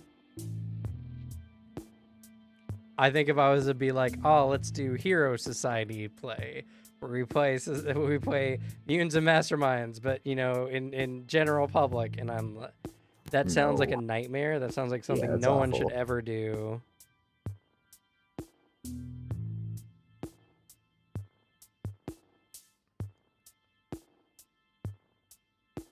Because you're just gonna get cheese balls coming up with the most insane things. Like, I gotta reread Create because that also looked problematic.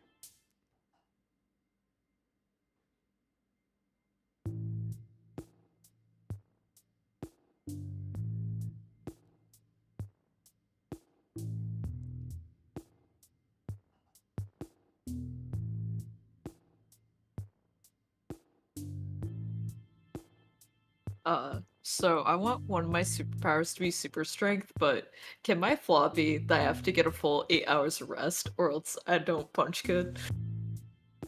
Um, That might be really bad. I don't know. I'm trying to think of flaws. I've been having a hard time with that. There's Did the you look there's at the a flaw there's section? the set of flaws. Yeah, there's a list of pre-made flaws, but if you want to make a new one, the general rule is it has to make your power just not usable for half the time.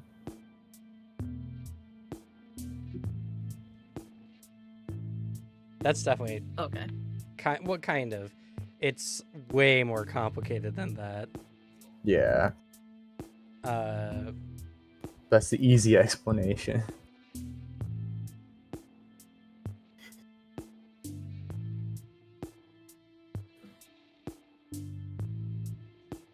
Homing is such a good extra. yes, you would think It's it pretty would be. good. Well, yeah, but no. So like, if you miss at the start of the next round for a free action, or at the start of the next X rounds, where X is the homing rank, you just get to make the attempt again. So with homing 2, if you miss on the attack, start the next round, you get to just make the attack again. And then if you miss that one, start the next round, you just make the attack again. Yeah. And Yeah. only one of those has to hit. That's insane. Yeah. Well, kind of. Because this game uses a logic system, technically something can just get in the way of the projectile. Yeah. Still. It's But insane. I should say this now while it's bringing it up with what I was talking about with Alex before, the +1 cost per rank. That's not buying ranks in the extras, but for something like homing, where it's 1 flat point per rank, that is buying ranks in the extra. See, this is why I've been using Hero Sheet, because it's just doing this for me, Yeah. and it's saving me a lot of a headache, and it's giving me just like, I've designed this a lot quicker, I can play around with weird stuff, and I don't have to fuck around with this weird, complicated shit you guys keep talking about.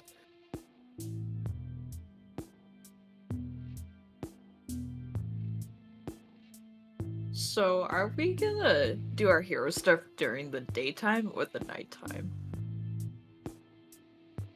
Depends on when Cam throws shit at us. Depends. I mean, my character operates whenever his clients ask him to. Okay. I don't really have a day or nighttime aesthetic, you know? I have a both day and nighttime aesthetic. It's low-key important for me to do stuff at both times.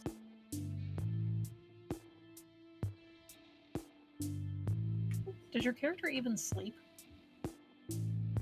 I don't know. Haven't decided yet. Haven't figured that out. Depends on if I have enough points at the end to give him the doesn't need to sleep effect. Honestly, Alicia, probably the easiest one for your power is activation.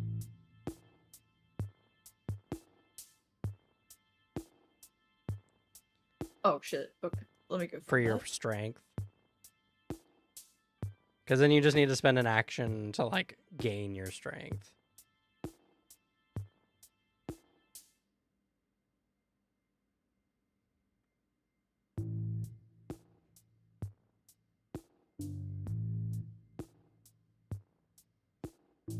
I don't know. How many points are is your strength power? I haven't done anything yet. I'm trying to figure out the flaws first. And kind of playing around with the other two that I have. Because I want super strength, regen, and teleport. So I'm trying to make sure I don't do my math wrong or have anything out of balance.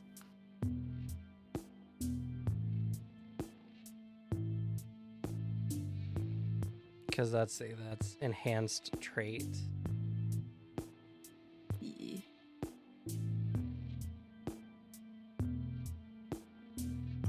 What's enhanced trait? Getting super strength. Well, do you want soup? Because looking at damage, it says something about strength in damage. Strength is applied to your damage for your close combat abilities. Well, there's also But the the damage strength-based. power, there's a strength strength-based thing in power that damage, can yeah. give you damage in itself. Because otherwise, it's a damage up, like it's just a damage ability, and if you just take the free extra, because it costs 0, that's the thing that then's like, okay, so this is a weapon that you're using, or like your Yeah. fist. That means that you are adding strength. Because that's what I have for my sword. That's like, instead of my gun, for example, my gun does not add strength because it's a gun. Unless I push the gun forward as I shoot, adding my strength to it.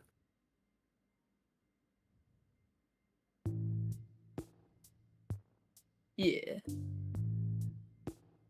I really do want to punch, though. I can't resist.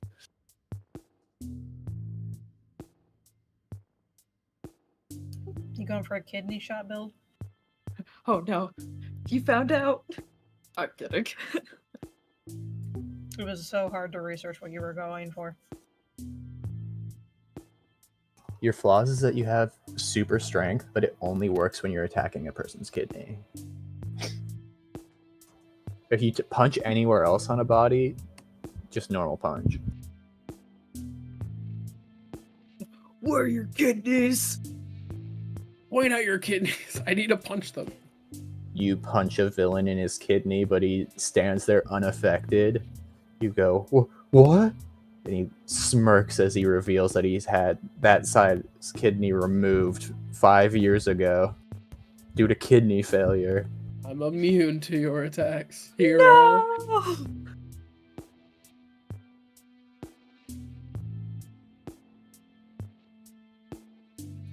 Where are we putting our flaws on this character sheet? In the same thing with your powers. It's at the bottom right of the power sheet. It's kind of weird. Unless you're talking about the complications.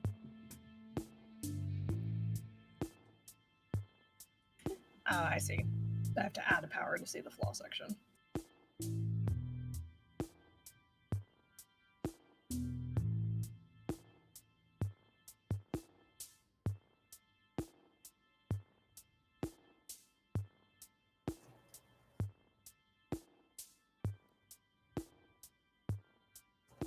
Okay, so everyone by default has the damage power, basically, just based on their strength.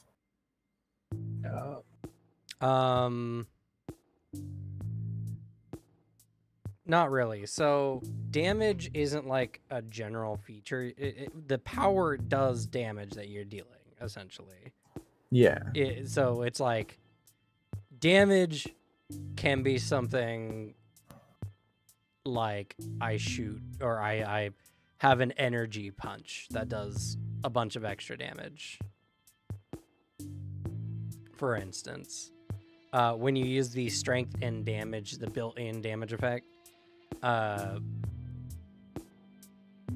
that means the amount of damage you deal is added on top of your strength rather than just like doing a normal unarmed strike, which just does your strength and damage.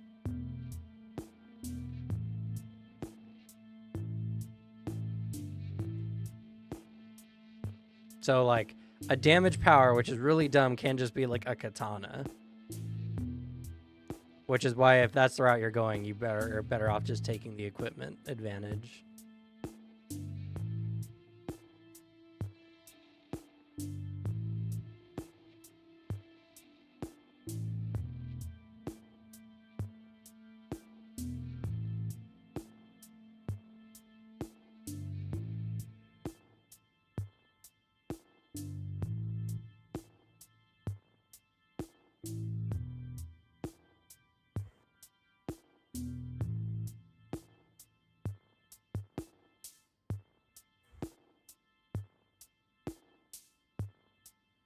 A lot of the text here is really over explaining to you what strength adds to damage.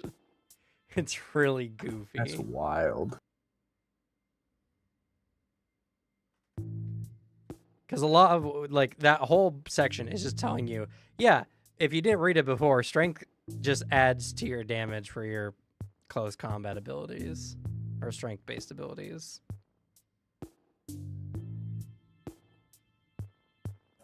Okay. So I guess I should ask this. To my understanding, this damage power seems to say that you don't make an attack roll on people. No, so you have to. It says you can inflict damage on a target by making a close attack, is what it's saying. I see. Yeah. So it is an attack. Yeah. This whole thing is wild. Yes. So is this just how damage normally works and they're just putting it here anyway? No.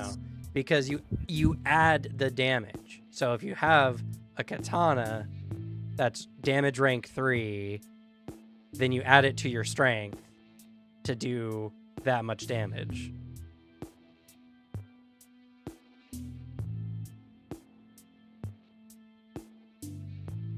Does that mean my strength is gonna affect my ranged attacks?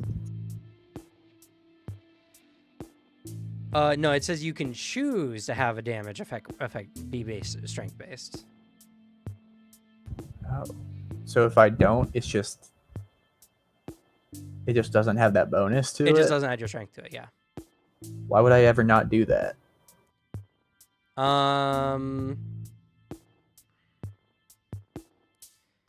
Because this is a logic-based system, so it has to make some reason that your strength is adding to it. I'm shooting light at people, but the light that I'm shooting are actually the light that makes up my muscles. No. My big, strong muscles. No, but if you were to say, I'm gathering a ball of light, compressing it, and then throwing that at someone, then yes. What if my light beam is me shooting my entire arm off of my body at someone and punching them across the face? Then I guess technically yes. Though if you don't have regeneration or anything, then you just lose your arm.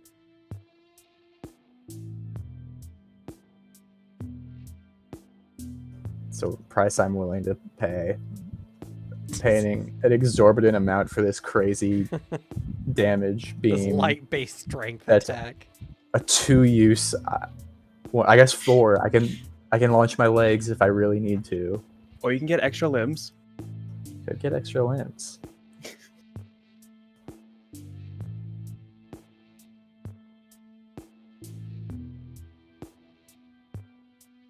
Hey Slug, is your healing, does it heal lost limbs?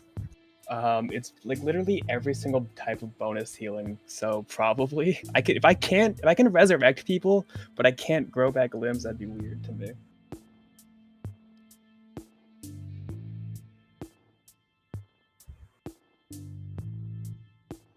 Thank you, Bob Hanks, for the sub. Appreciate you.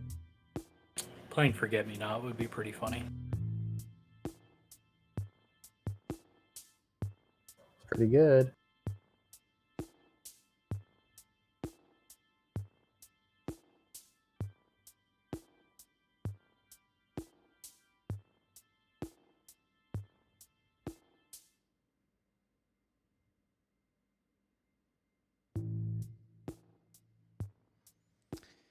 Yeah, see, that's the thing. That's where some of the powers start breaking down, where it's just like, wait, can I add strength to damage by shoot laser beams? How does that work? Well, the GM says it doesn't, so figure it out.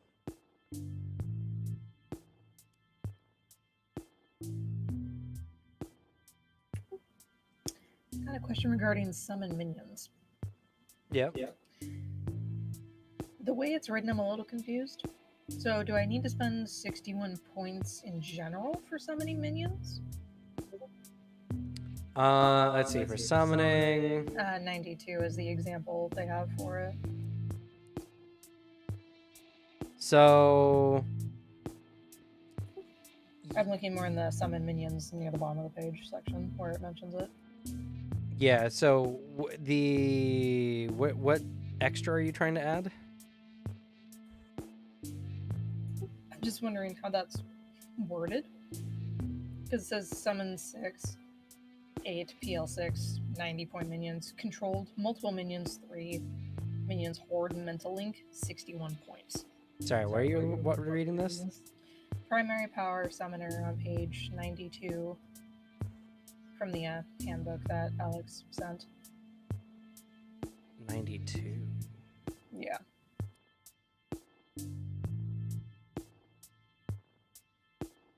On the one, who sent, sorry? That Alex posted in the Discord.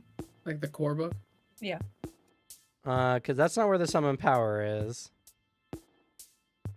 No, you're reading a summoner example power. Yeah, no, that's what I was looking at to get ideas for how to build this. No, so read the actual summon ability, the summon thing, because it tells you exactly how it works. Summon is on page 180. Because how summon works is it's 2 points per rank. Each rank gives you 15 power points that your summon has. And then if you want to summon multiple creatures, you would have to take...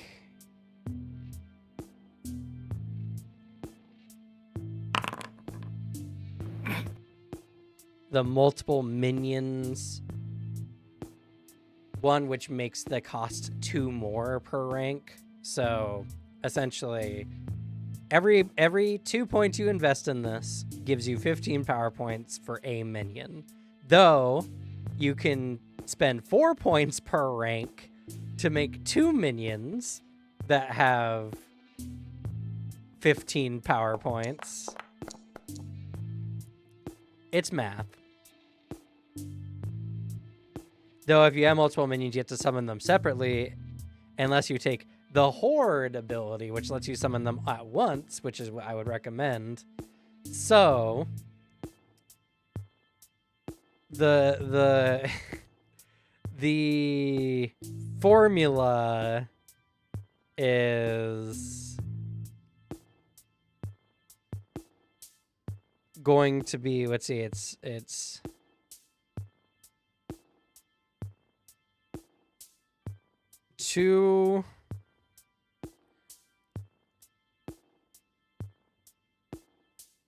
two power points per 15 power points of minion abilities, and then times 2 per minion. Or no. Oh god, it's so complicated. I don't know how to write the formula for it. Anyway, like, for instance, how many minions would you like to have? We'll start with 2. Alright, so yeah, two minions. That means every rank you invest, which is essentially every 15 points you want your minions to have for their abilities and such, you'll need to spend 4 power points.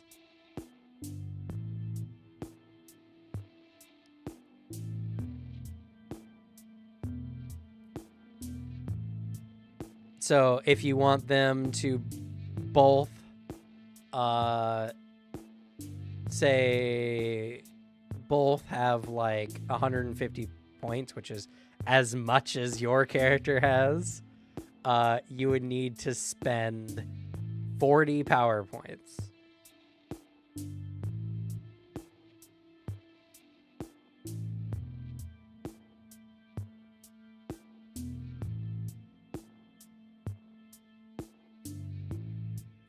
I gotta stop making complicated stuff. That's a minion build. If you want, you could also do this through the hero sheet site I sent earlier too. Yeah, I've been bouncing between the 2. Yeah, 'cause that's So, makes it easier. what ability are range attacks linked to? Is it just Dex? Dex. There's a that ability. Yeah. But there's a ranged attack skill that you can go into as well. There's a range attack skill. There is. And for that you have to put your ranged attack into a specific ranged attack. Like, it's not just general ranged attack. Though it's better if you take the ranged attack advantage, which just applies to all your ranged attacks. It's true. Sure. So you're telling me the 4 points I spent in my thing to give it a +8 bonus to attack, I shouldn't have done that? The 4 Or- points you put in what thing? In my ranged attack, I made it accurate, which I put 4 ranks into that, which just gives it a +8 to attack. I mean, that's pretty good. I mean, Is it a flat thing or is it per rank? It's +2 per rank. It's flat.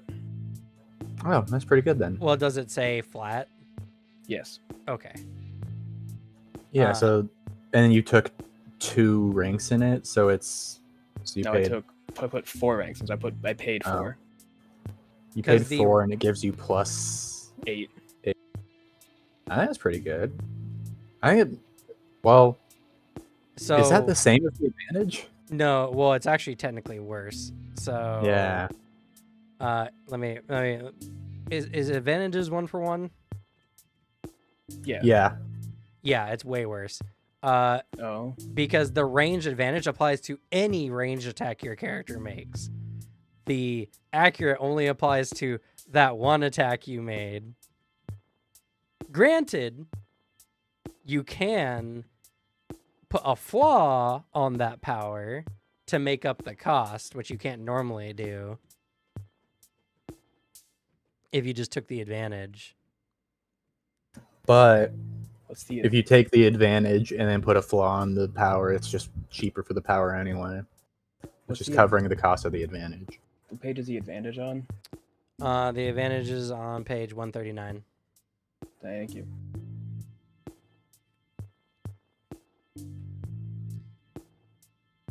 And this is where the benefit of the skill comes in, because it's actually 1 power point per 2 skill ranks. So if you are only using one particular type of ranged attack, you can technically do it for half the costs. Yeah, technically it's worse to get the range attack. I only have 1 attack. Because it's 1 to 2 for accurate, but 1 to 1 for the advantage. Well, that depends, because you might want more in the future. Yeah, that's- So probably. I mean, I already know what next power I'm getting, and it's not a ranged attack. If it's just gonna one of commit those to things one range where, attack, go for the skill. Yeah. yeah, the skill But- is useful.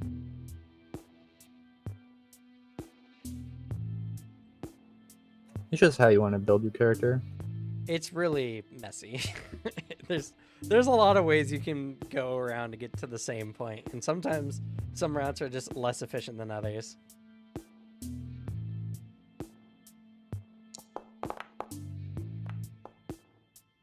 Oh, apparently There are- energy control is also just a ranged attack.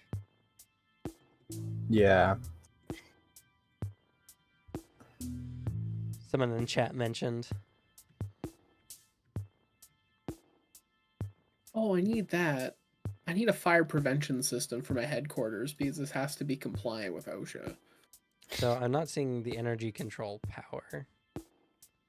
It's another blast situation. It's Oh, it's just range damage. range again. damage again. It's just range damage. Brett, you've misled us. It's just the range damage thing that we were talking about before.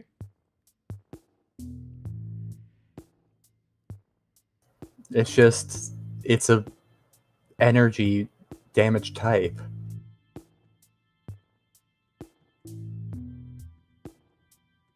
See, that's why, like, I understand why those little bubbles are there, what they're supposed to represent, and you can just use them and typically it works fine, but it doesn't actually tell you how the system is supposed to work and is very misleading on what it's actually trying to say and referencing things that don't exist. Yeah.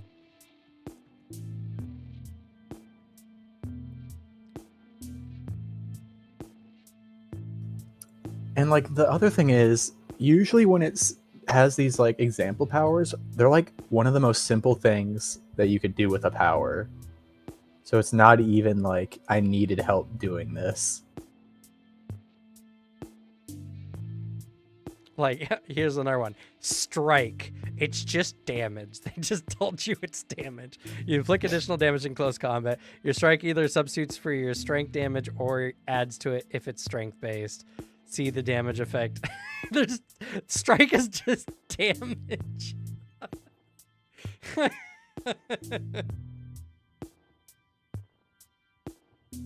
They were running out of powers once they got to that one.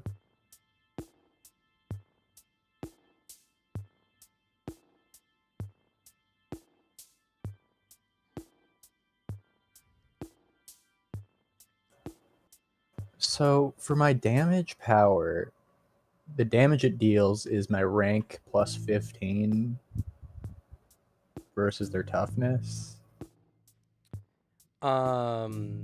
Wait, what is Wait. this? Wait, this isn't even damage. Hold up.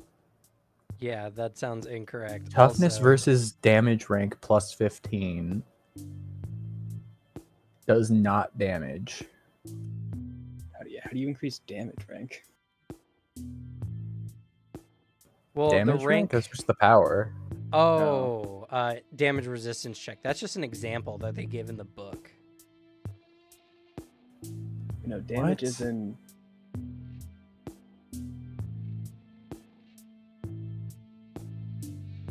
Oh no, they're just telling you how damage works.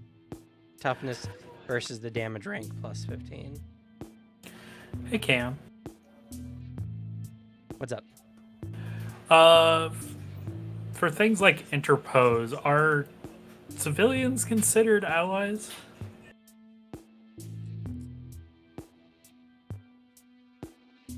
Yes.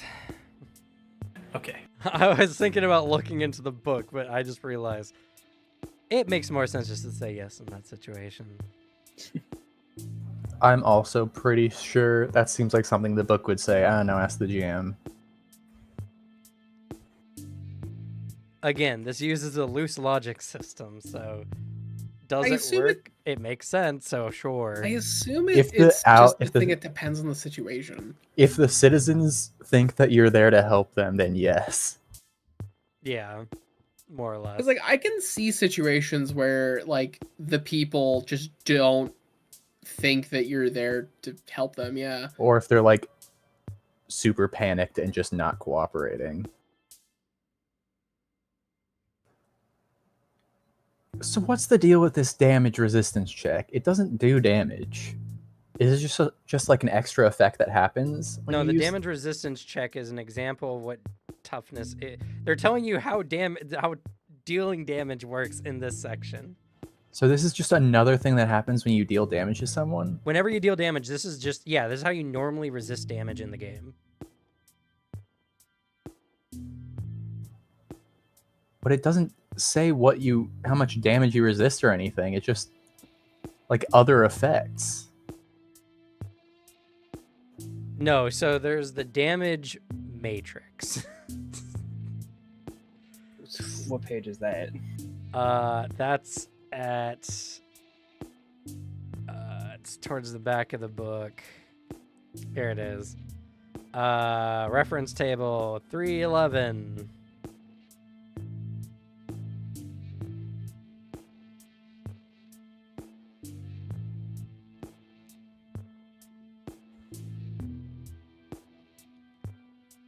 No, it's not. Yeah, what? That's what it's referencing. So No, what page is it on? 311. No? That's what I 311 have. is. Definitely not that. I went to a different page back here before and it was not what it said it was. I think this PDF might be missing stuff. But it has the page number on it. I have 311 right here. I'm looking at the table. Yeah, the one that if you're using the one that I sent out, the one I'm using is the deluxe. It's the most recent one they sent out. Heroes Handbook Deluxe PDF. Yeah, it's the most recent PDF or the just core book. Because 311 here is the history of mutants and masterminds. That's super not what I got from the book that I purchased. Which edition do you have? 3rd edition, deluxe. Doesn't say deluxe. Yes, It's crazy. deluxe Heroes Wow. Handbook.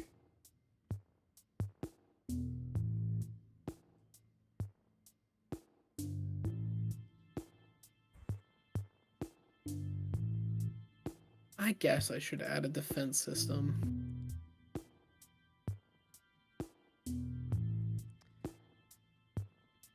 So anyway, when you do toughness, so you roll your toughness versus the damage rank, which is however much damage the attack does, plus 15.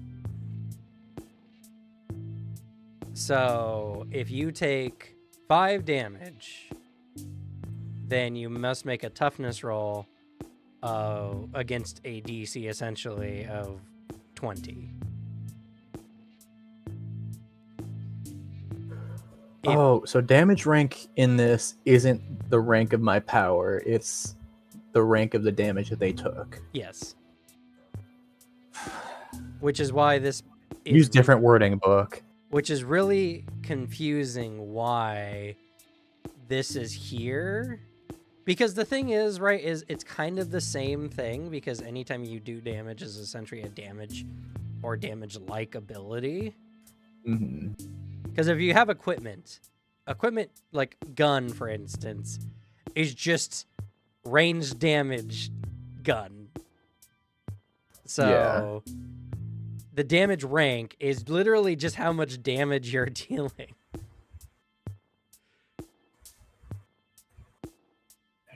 Decide how much damage you're dealing. Which is essentially how much damage or how many ranks you have in damage. Yeah, it'd be ranks and damage plus sometimes strength. Plus sometimes strength if it's strength based. Okay. It's just weird. I just don't like that the power is called damage. That's what's fucking me up. Yeah. Because literally it's anything. Yeah, I know, but just If you want your thing to do damage, you must take damage. Well, my problem is that Whoa. they called the power damage and then immediately put a table where they used damage as a different keyword. Did they? Kind of. It means the same-ish thing. But it doesn't, because if I add strength to it, then this damage rank is different than my power. Yeah, damage true. rank. If you do add strength to it. But if you read the strength section, it says you add them together to make your damage rank.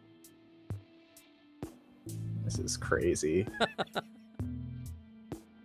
Because it says add your strength and your damage ranks together when determining the rank of the attack.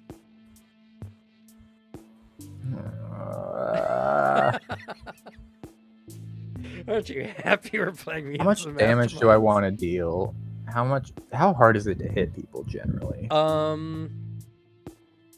I can look into that actually. Because I believe there's some NPCs in the book. I can give you a general range. And I don't know if my stats are good. Same. Welcome to Mutants and Masterminds. Look at- There's a table. Nope, I'm just gonna send you a screenshot of my sheet and you can tell me. So, for instance, some power level 7 minions I'm looking at here. They have a dodge of 7 and a parry of 5. So to hit them, it's a contested check, and they're adding +7 or +5 depending on the type of attack you're doing. Okay. All right, so that's crazy. I have made my HQ.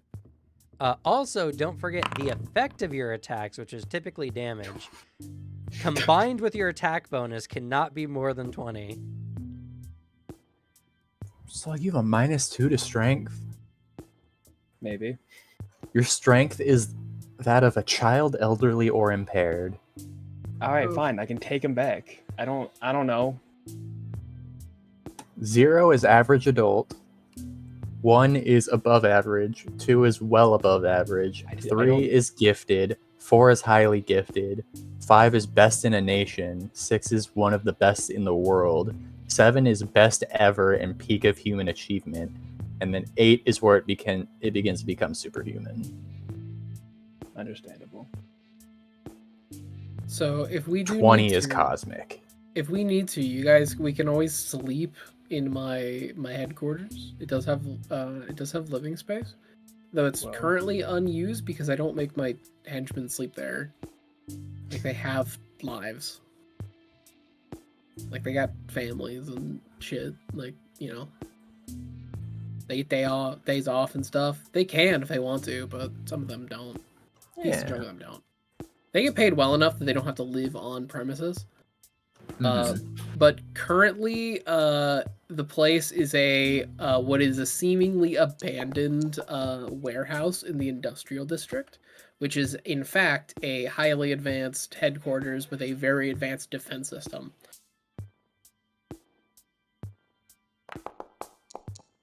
Pretty good. But yeah, I've built the headquarters.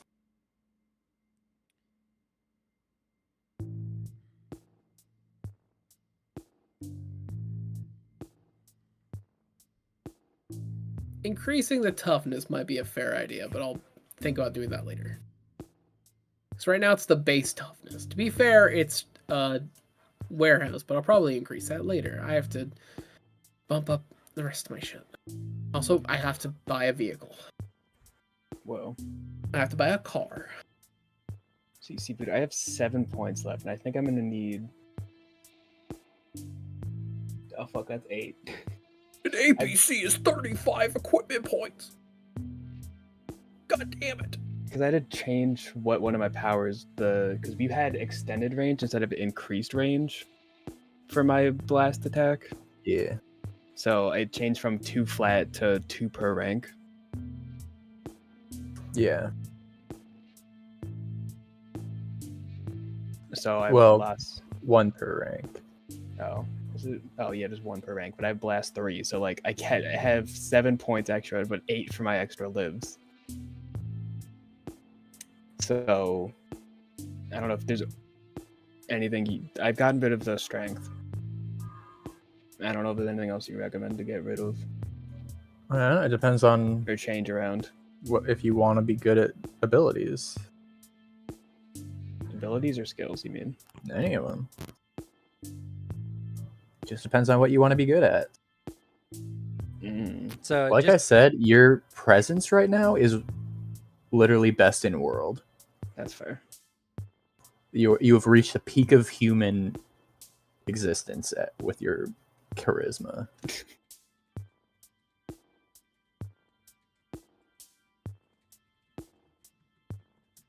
You just don't have any superhuman abilities other than, superpowers. Hey, my technology's a 20. Well, that's different. Oh. But that is maxed out, so it's almost certainly crazy strong. So if I were to increase my intelligence, I then would have to decrease the ranks I put in technology? yes. Okay. I'm just making sure. No, I'm laughing mostly because of the ridiculousness of the statement. Fair enough. If I want to be smarter, I have to be worse at tech, right? Yes.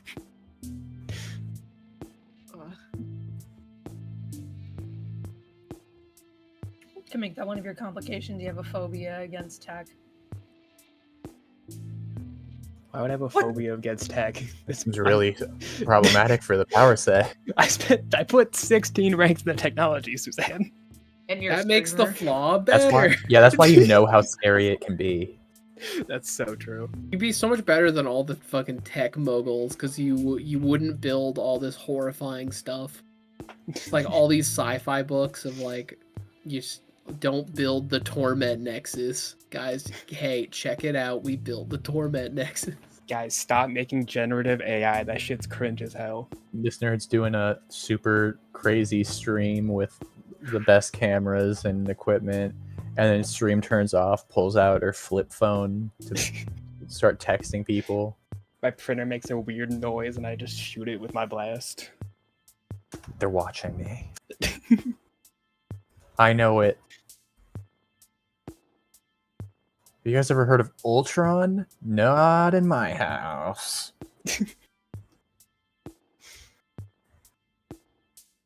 All right, I have more points to add. So mainly, I can just increase my skills.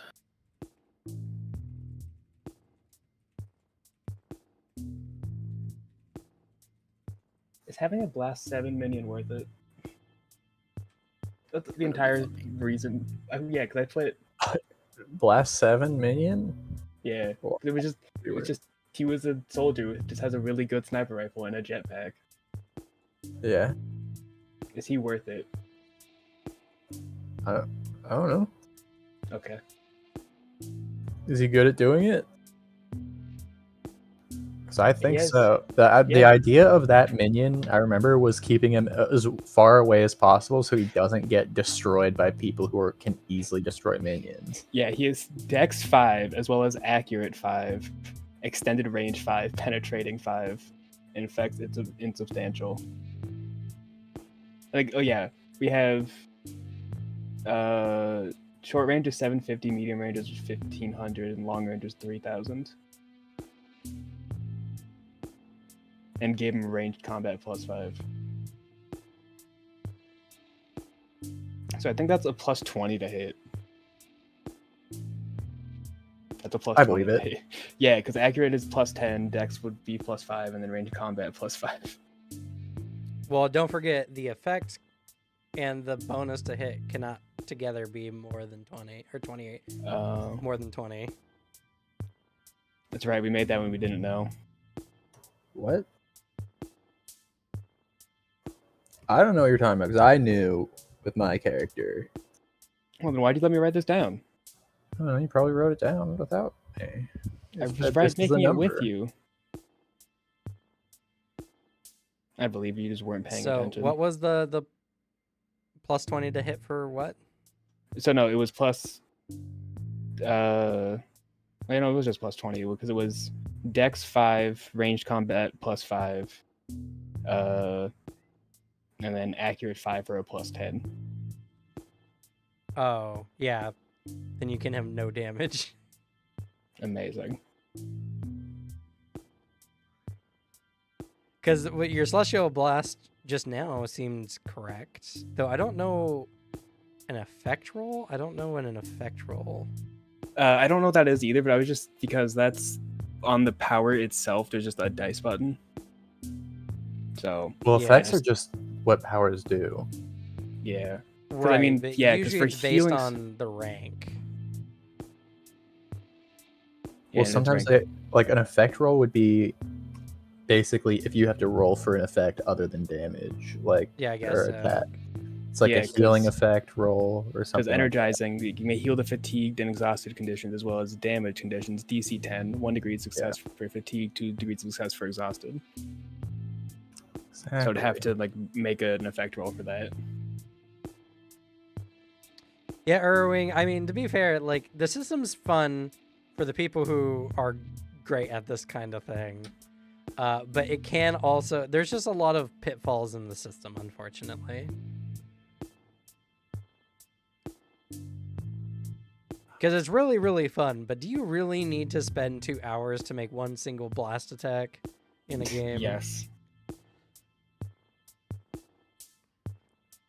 Definitely is one of those games that, like, once you understand, you just have to understand how the parts work, which is what you can say about any older tabletop Yeah. game. Yeah. Like, once you understand pieces work, it's like a nothing issue. It's just the first time you do it is going to be like, oh, Jesus Christ. But then once you get it, it's like, oh, yeah, the math is just da-da-da-da, and then you just do it. Actually, I don't think I need these minions because these were just made when I wanted to just have the concept of it. But now that we're making a full team, I don't think they're necessary. Does anyone have investigation as a skill? I'm okay at it. Probably will. I have good awareness. I probably will will in the eventually. dark. Yeah. Okay. So sorry, Cam. I don't need my minion sheets anymore because these minions are not necessary. Curse you! Listen. As I said earlier, I was just copying off the sheet that I had written years ago, and I'm just gonna go from there. Okay. I didn't think about it at the time. Sorry. So, super speed doesn't have a type or a duration, but they say see description. But if you look at the description, it does not answer your question. What? A type or duration? What are you talking about? Yeah, well, super speed. So for powers, you're supposed to put a duration and a type, but super speed doesn't have that. But it says look at the description to see what it is. Well, it's And then permanent it doesn't have or it. personal and sustained. That's Duration. range is personal. Yeah. Oh. What was it? Duration is sustained. Sorry, what's the question? Or I guess it might not be sustained. I don't know. Let's see. I don't know. What's the question? See, it says so. It's speed, type movement, action free, range personal, duration sustained Where do you see that? on the list of powers. Are you looking at speed or super speed? Speed. That's Oh not well, on- super speed is see description free. See description. It's just yeah, there is no it's description speed. though. It's just speed. It's the same thing. Wait, what's super speed? It's just a special speed power. It What's in your boosts power it boosts tool? initiative, speed, and quickness. Oh, is it one of those extra little blue bubbles again? Yeah. God damn it! I hate them It's- so much. Well, okay, so speed is movement free, personal sustained. Quickness is general feat free, personal sustained. And then what was the other thing it does? So Initiative. this gives Enhanced initiative. Yeah, enhance initiative, quickness, and speed. Then enhanced initiative is general free, personal, and sustained. So it's personal and sustained for all three of them. Yeah, but it doesn't tell you that in the little bubble, so it makes people Right. confused. Are they all general as well? Well, no. Enhanced initiative and quickness are general, and then speed is movement. So what would I place it under? Bro, I don't know, both. It's three different powers is the thing. I can't place it under both. The do naming whatever. conventions don't work that way. Do whichever one makes the most sense. Whatever. Just Can't do. tell this man what to do. I hate to tell you, that doesn't really matter what it is.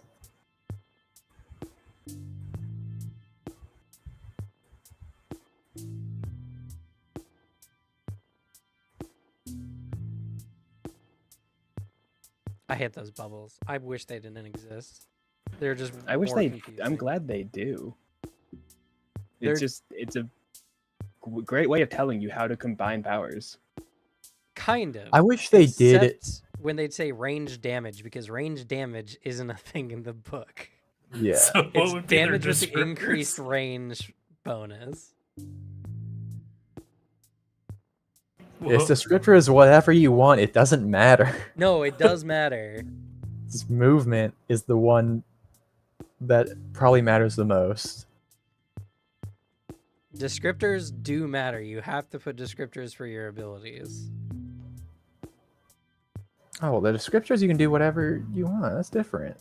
Yeah, but it's not that they don't matter. I thought we were still on the action, range, duration stuff. I don't know. That's fun. Descriptor, sword slash. See, that is important because then it demonstrates it's a sword you're using. Hex sword Nah, slash. that's not important. And then you want to know what's the worst part? Their speedster they have has super speed, but the math that they have doesn't make sense. It might, depending on how it's done, but where's their speedster? Page 47. Because their initiative, quickness, and speed are all over the place. Let's see, their initiative is 16. And they have super speed.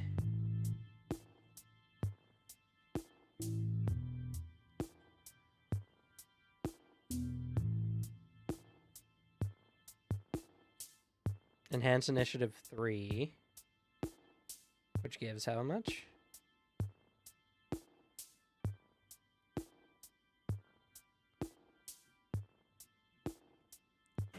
Oh, it must be Oh, okay. enhanced trait. Yeah, it would be enhanced trait. Which is another super confusing thing. So that's 1 for 1, so that's plus 3, so that's and then what's initiative based on?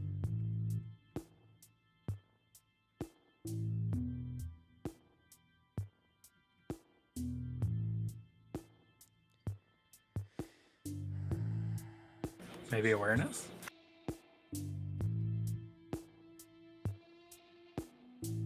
It's your Am I allowed- agility rank. Hmm. That really doesn't make sense then. Well, let's see. Because they have this sneaky advantage called Improved Initiative 3, which they have 3 of them, which you get 4 per one. Because their agility is 4, and then they have improved initiative 3, Which adds is another 12. advantage. Well, let's see. 1 second. There might be a reason. Because what it might do is replace your agility.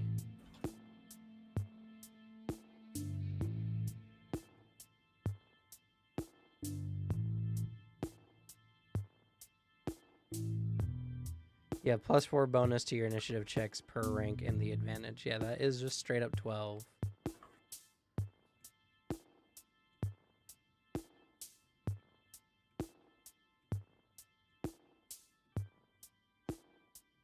$15. What?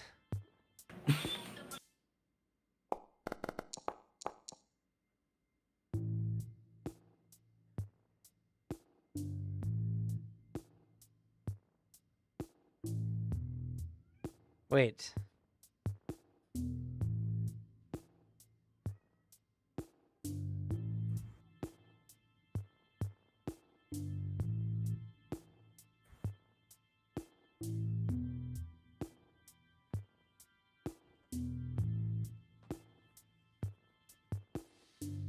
No, yep, their math is just wrong.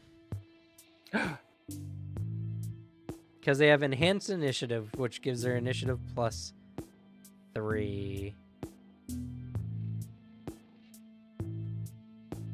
So your agility is 4, which is 7.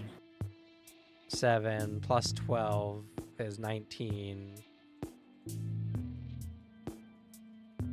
Does gear lower initiative? Question mark. I don't think this person has gear though. I don't think they do either.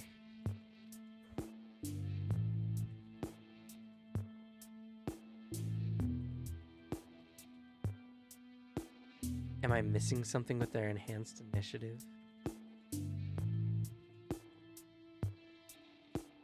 Does enhanced... No, enhanced doesn't replace.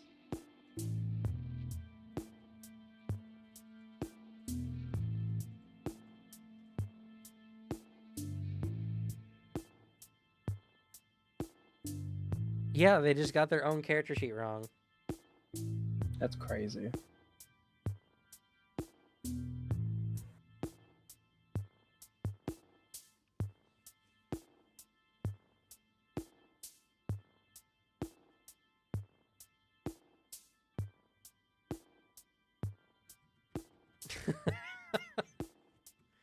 That's interesting.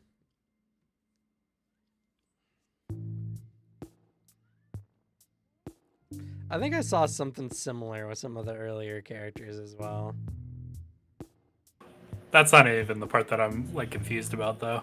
What's the part that's confusing you? How many ranks does he have in his super speed, given the fact that the So example he they doesn't. give... I see.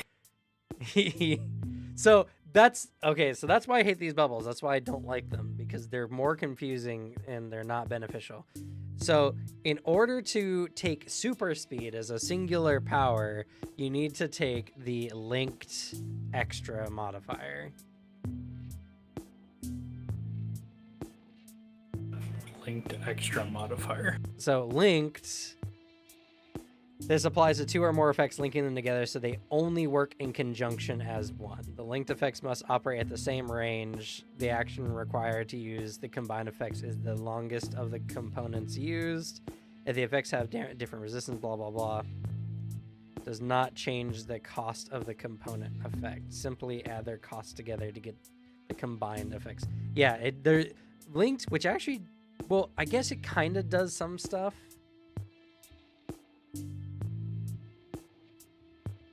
The trick It's is just to you cheat can't use them everything as separately. alternative powers or dynamic alternative powers.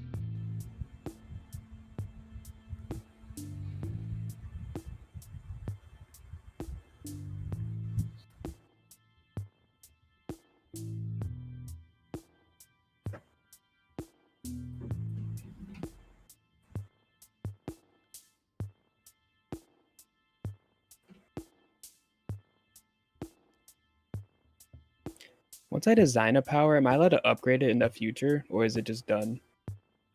Yeah, you can. Okay, swag. And then we said charisma's a dump stat ? Is that No, it's joking? not. Earlier it was made It's as a a dump statement. stat if you make it a we dump were stat. joking about it earlier. I just want to if see. you don't be charismatic, but you know what? I mean, that means your Twitch streamer gets by on good looks, but is a boring stream. No, listen. No, I'm just wondering what you guys are doing, I do have some charisma. because I have 7 presents, and I need to know what other like present skills I need to put into. I'll be charismatic when I'm light. All right. Anybody else? I'm good at. I got some persuasion and a bit of intimidation. I don't know how much because I'm deep in trying to design powers because I have to get the roll trigger for my weapons, and then I have to Sure. delete the equipment or at least make the equipment cost thing 0. So my things are equipment, but I need to put them in power so I can just have the button I can click to roll them. Fair. What about everyone else? I was considering adding into it, but I'm not sure yet. I'm still undecided. All right.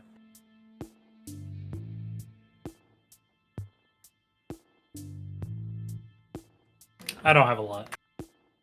Fair enough.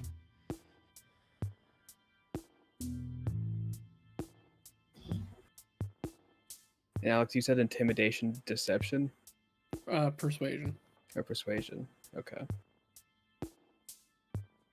And what's your presence? One second.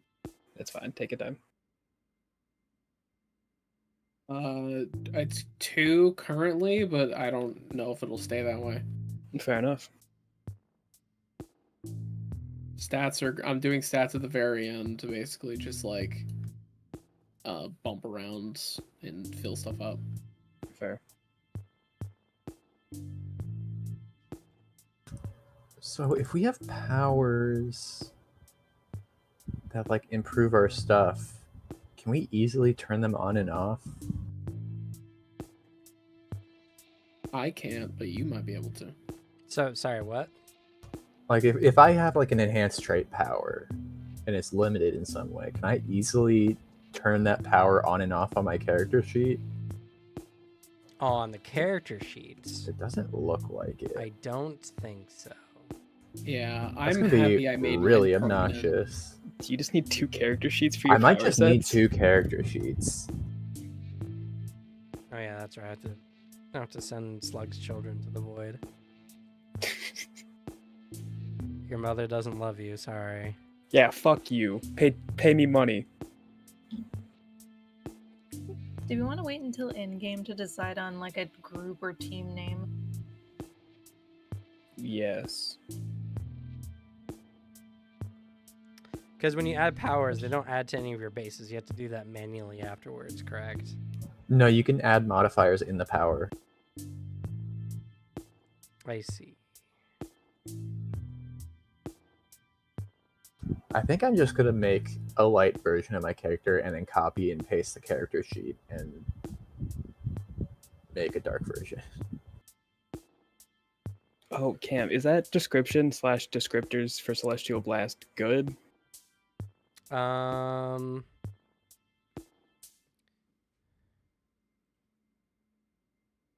Yes, those are good. All right.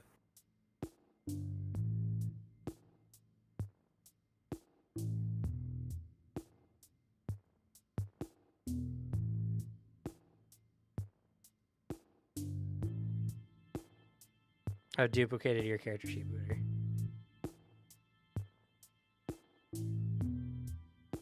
Okay.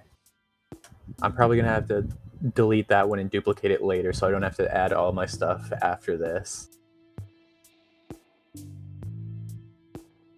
So you don't want your copy for now? Not now. I think I'm gonna make I'm probably just gonna make it all on one thing and then duplicate it and delete the powers from either side there, so I can easily see how much I'm spending on everything together.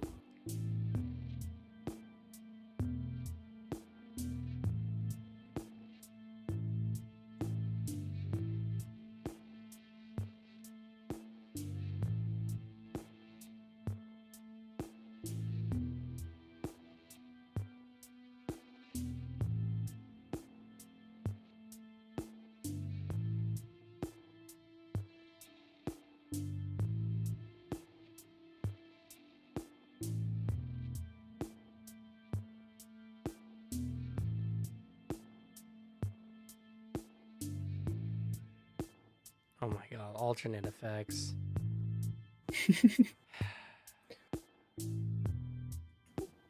I am curious, GM. Do bodies count as objects? The dead ones? Uh, Is that the question I need to ask? Living bodies? No. Dead ones? Yes. I'm sorry, Alicia. I can't wield you around like a weapon. Aw.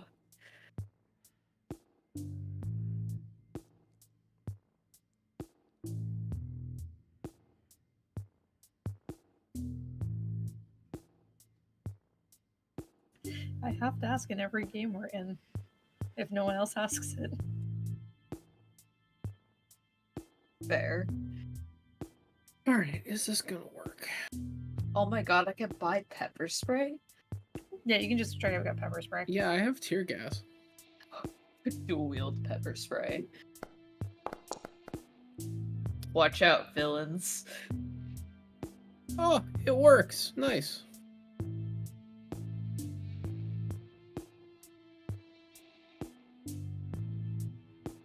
It says sleep gas pellets, but I'm just imagining like bunny food pellets. And then that would actually be total a plus 10 to this effect because I have plus 3 to close attack. The any close attack I'm doing, so I need to change that range. But any close attack I do, I get a plus 3 to.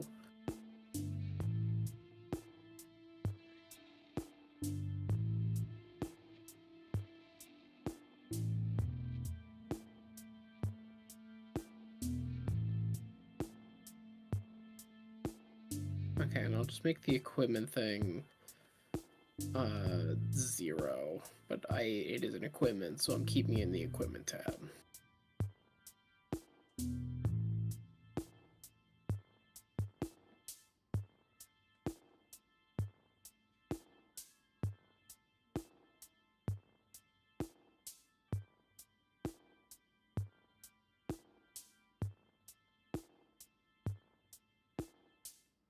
Oh, wait a second, that's gonna really fuck up my points.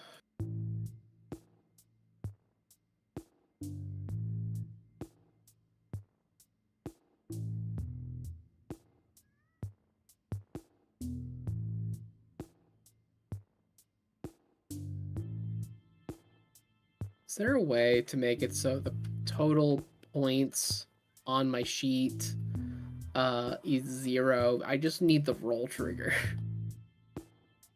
The total sheets on your sheet is 0 for I what?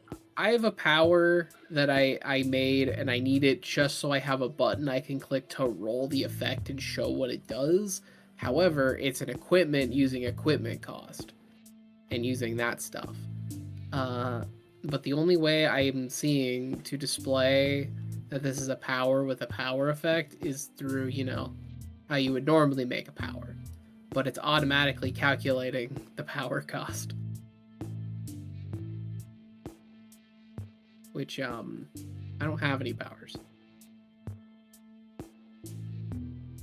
Would it just set in the power, like the base cost to 0? There's no way I can do that. It's a manually editable thing.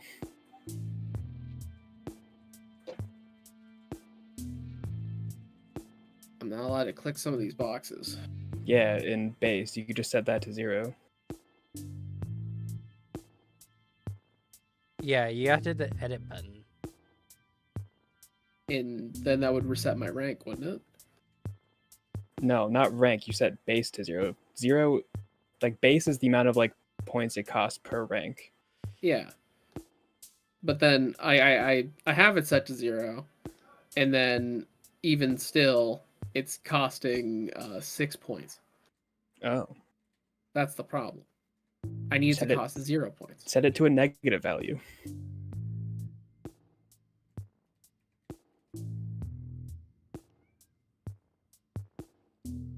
Now it costs 3 points. Set it to a negative 1 more value. I don't know. The fuck? Well, 0 Costs and 0 points. and do that, or just in the extras, set the cost to 0 because you have it all statted out in the equipment, right? Not the problem is it's statted out, but I can't. There's no way for me to get this Oh, page. I know. So, what is it? What is the equipment? It's my sword. Your sword, which is just a damage effect. It's just a damage effect. So just set the equipment value of the sword to 0 and make a damage power sword. That's exactly what I'm doing. And I have no way of making the equipment cost 0, or the power cost. Like the sheet itself is automatically trying to be so helpful, and is calculating how expensive it is. And well, no, the power should cost what equipment costs you put for the sword. Yes.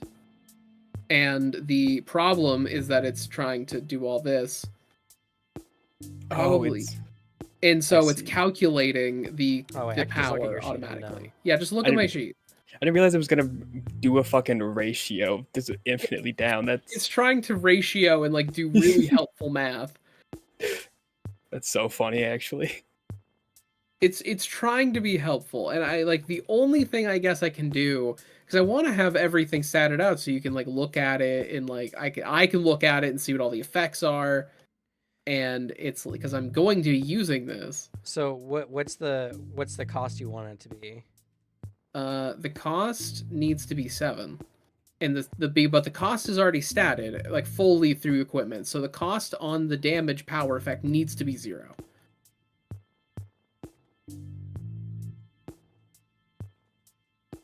Did that fix it? No. You see, well, so it has to be a minimum one thing. What you could just do is just increase your starting power points by 1 per power you need to make, and then just make it so. Whoa, well, I that- want to know 1 second here. So what? So you want this power to cost 0 points? Because I am using the equipment power rules, which means I am paying for the power points differently. They are already Right. accounted for. Yes. Therefore, if I want to have the roll trigger, I need to have it up here. There is no method on the sheet to have the roll trigger through equipment. So I need to make it a power sheet. But because I'm trying to make a power sheet for it, it then automatically makes power level points for it, which then doubles my points on my sheet. Yeah. So I'm just set doubling your up on stuff. molecular blade part in your equipment section.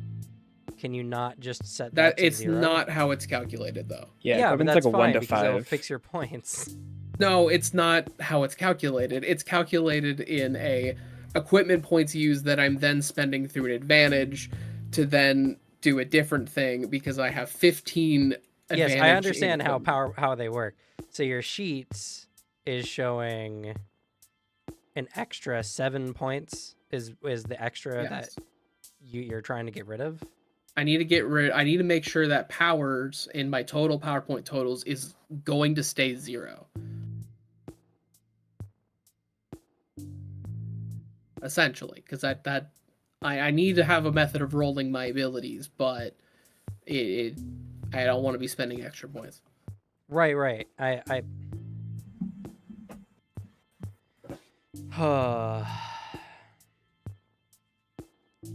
So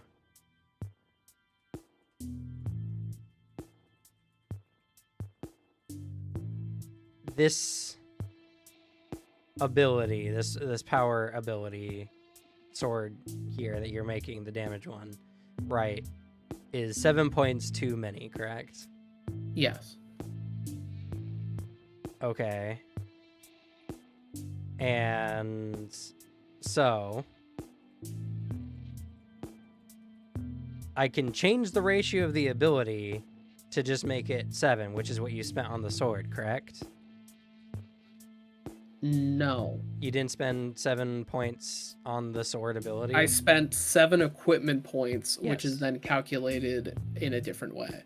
Because Yes, I then- know how I know how those are I know, working. but I'm the math of how you're trying to calculate it is weird. It doesn't make sense.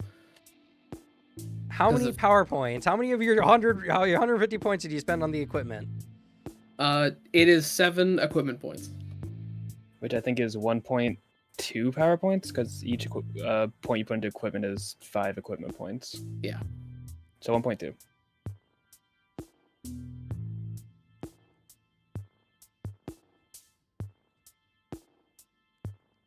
I see. Okay. I can work with that. Nope, 1.4. Sorry. I added it weird in my head.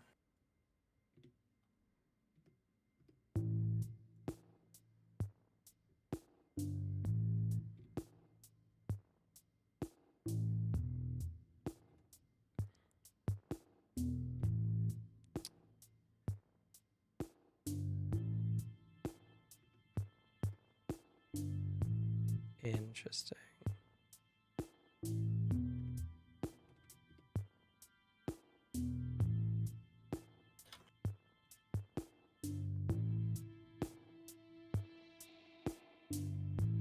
Wish I could manually override this. That's what I was like searching through every single thing because I'm like, I would love a manual override. Because it's like, why do us tech heroes have to spend it like it's normal powers?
What's this option?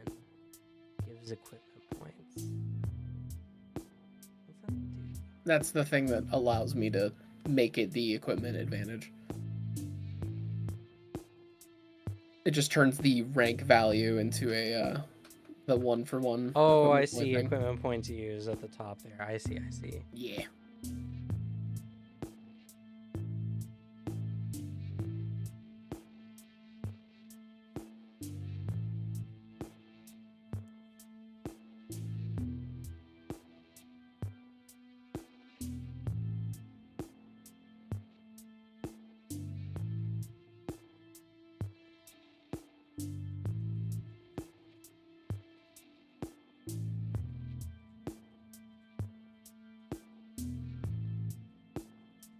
Okay. So how you're gonna have to do it is you're just going to have to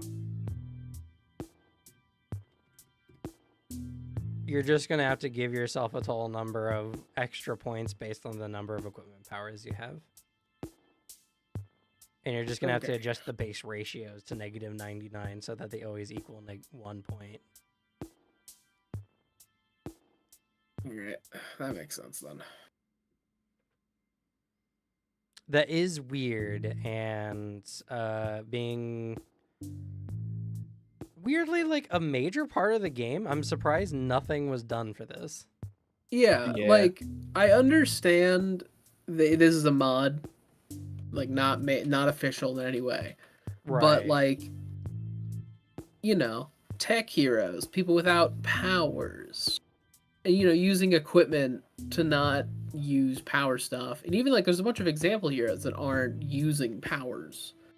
But like then the only method of having like a little sheet to roll your powers is through powers, which then forces you to spend the points on it. Yeah, which You should have a method of turning off or like manual override your points. yeah, you should just be able to there should just be a button that says, is this equipment? Yes, no, or just an equipment button. You hit equipment and it just erases the points.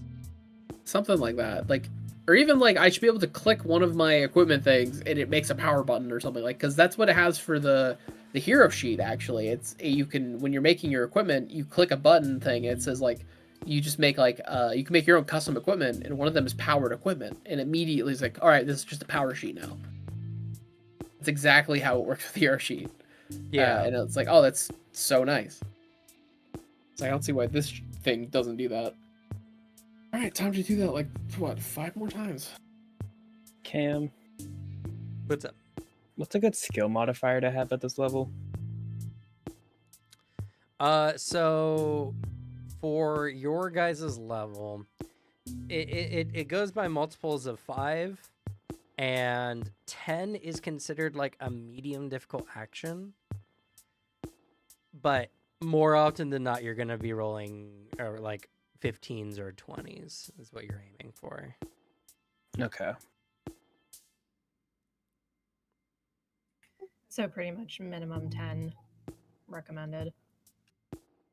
Well, and don't forget, that's for your combined modifier. You're looking for probably like 10 or higher, because they all apply to one of your ability scores as well. Mm-hmm. So And then what's a good dodge parry DC? enemies typically will swing at you with their power level in like modifier typically. So a power level 10 enemy will be typically swinging at you with a +10. Got it. And then dodge is ranged, parry is melee? Yes, correct. Okay. And so if I take enhanced trait, I can't take the permanent flaw that lessens the cost because it has a custom permanent flaw that doesn't lower the cost. That's Interesting. Oh, there's a flaw. Wait, what flaw is that one? Because if you go to enhanced trait, the power, Yeah, I one know of what the one you're flaws is talking about. permanent, and it's literally exactly the same as the normal permanent flaw, except this one is just +0 cost per rank, and the other one is -1 cost per rank. So it just doesn't make this power cheaper. I mean, I think that's intentional. I think so. I think it's the main. Um, Just let me make it cheaper.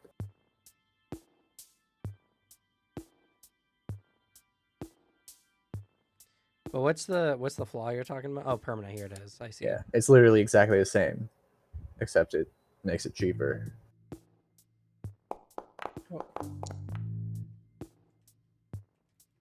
Why is that? What? Oh, I see why.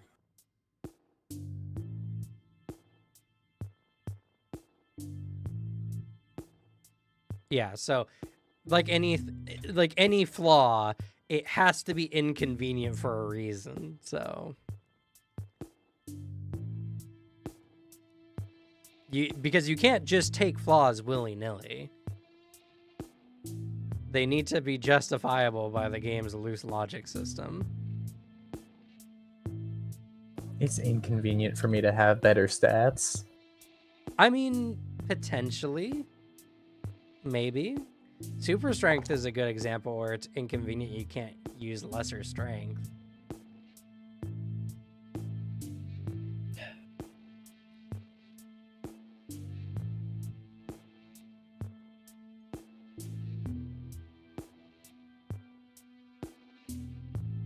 What's the point of having it linked to a fucking power if you're not going to display the other effects of the power? Like, I have it linked to a skill, range combat, celestial blast, and then linked to power, celestial blast. What if I just do that one? Alright, so having it linked to power only doesn't... Okay, thanks, game. Appreciate it. Oh, I didn't save changes. Fucking hate that button. Oh my god, wait, there is a way to do it, to change it on the same sheet. Just didn't... Okay. What do you mean? I can turn powers on and off. Oh. How do you do that? Wait, what? How? Well, there's an activate button, but it won't let me do anything with it. But there's also a variant option.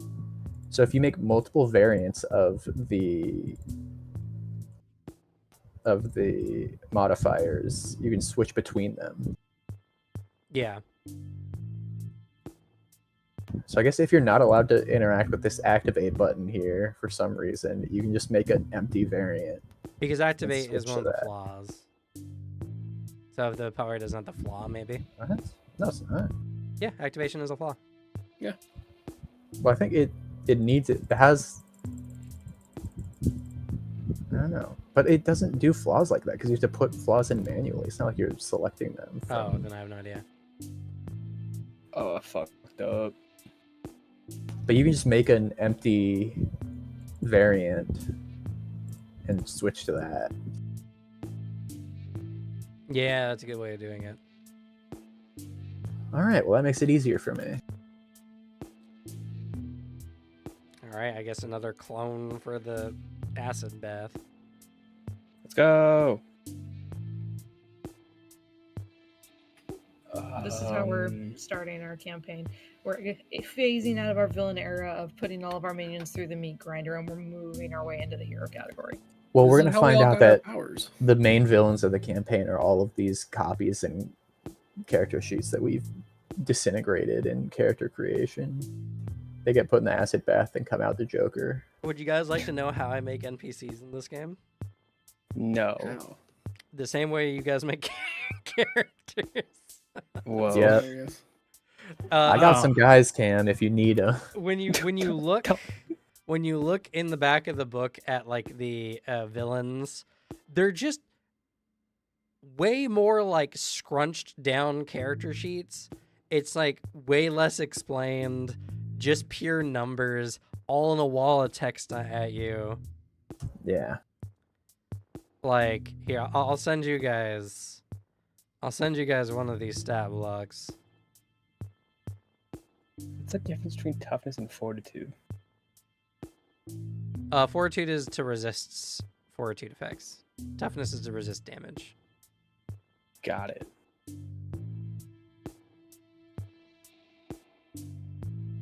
Why did I put 4 ranks into fortitude?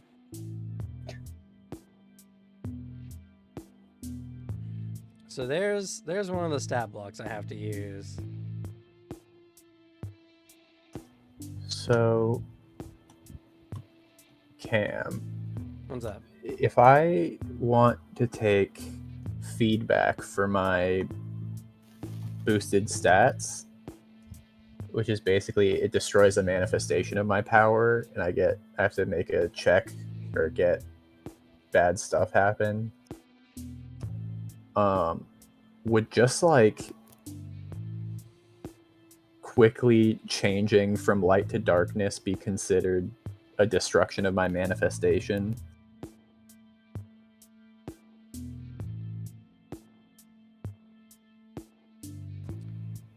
Like putting out my light or just lighting up my darkness?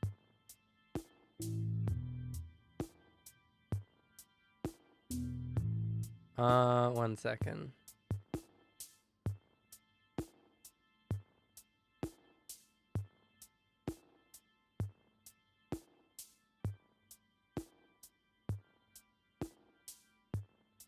So wait, what are you trying to do?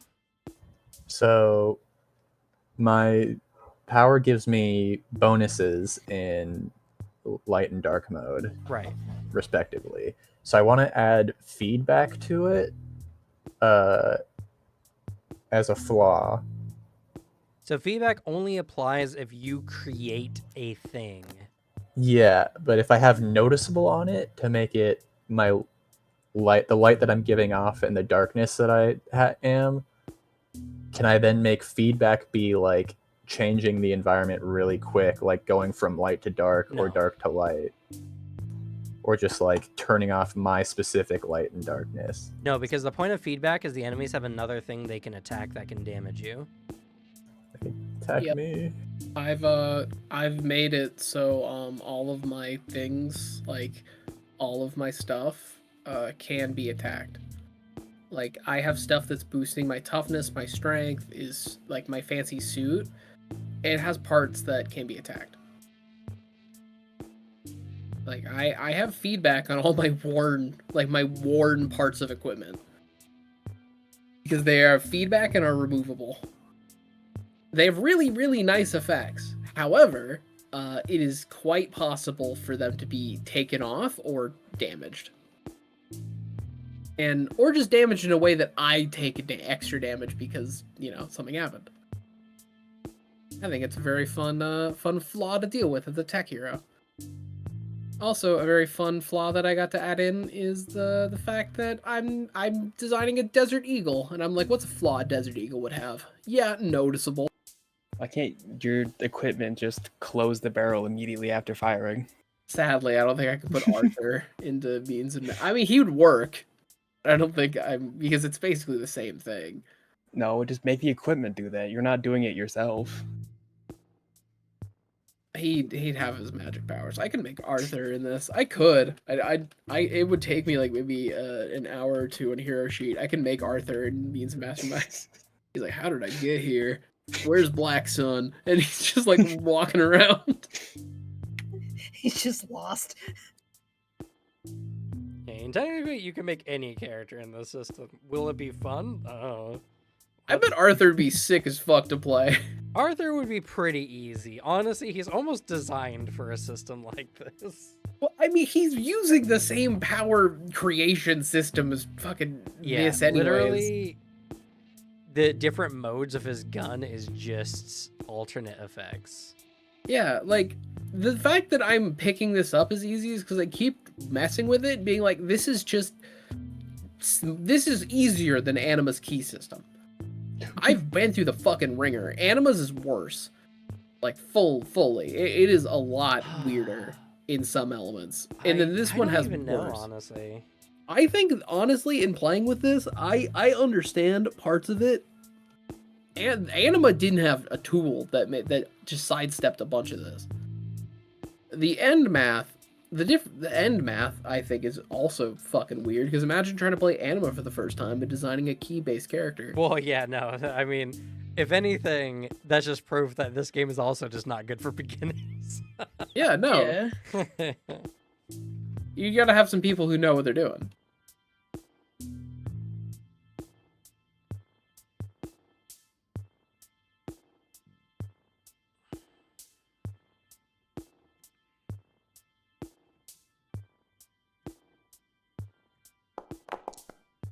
There we go. There is the my weapon.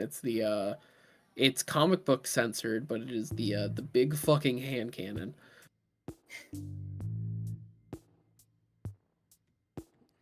The big frackin' hand cannon. Yeah, I use the like the symbols to censor it like it's a comic book. I see.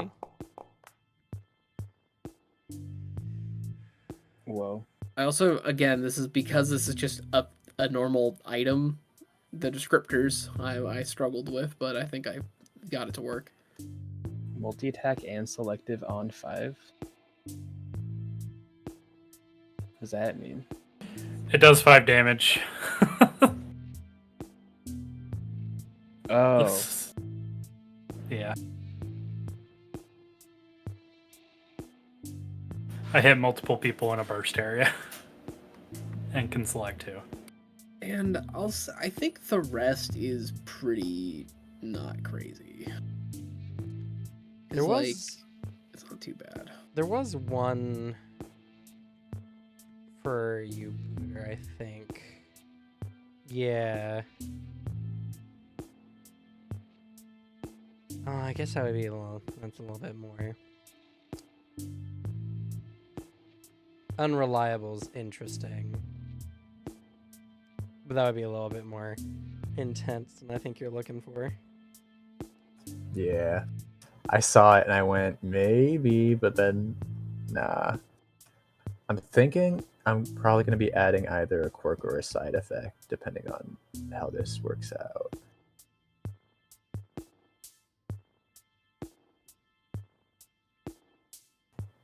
Cam, do you think... Because side effects are just bigger quirks, right? Sorry, what's up? So side effects are just bigger quirks.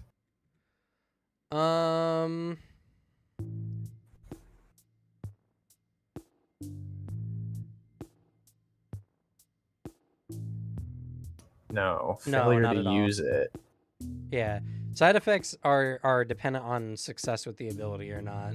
Yeah. Quirks are just like a constant weird effect with it. So then I can't put side effect on it because I can't fail to use it. Or can I put side effect on it as like when it turns off, a side effect happens?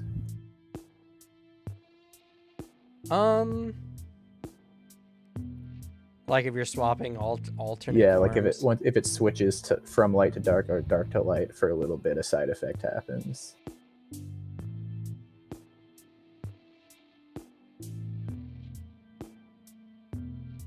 Let's see.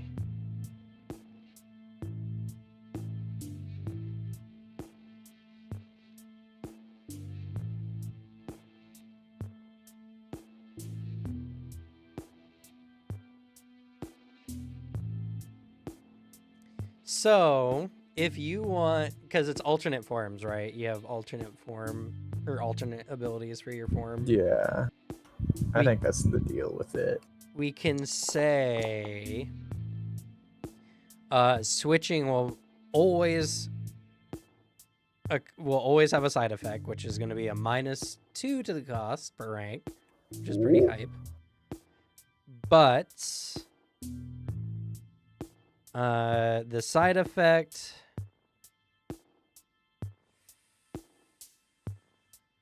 yeah, I like that. So what we can make it is you just get a -1 to all defenses for a round. For -2 cost? I'm so down for that.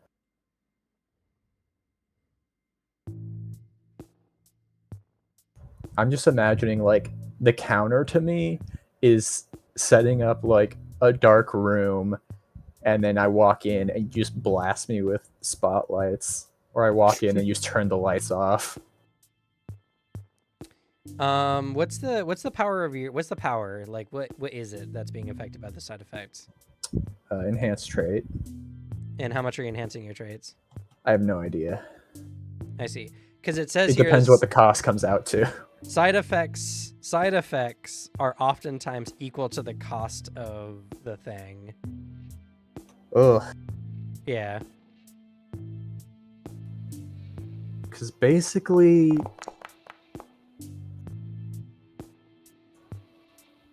I mean, it could just be, could the side effect just be like, if I don't, like if I switch, it takes time for my other side's abilities to kick on? Because basically all of my stats are going to be in enhanced trait. So it'll just put me at like 0 for everything for a little bit.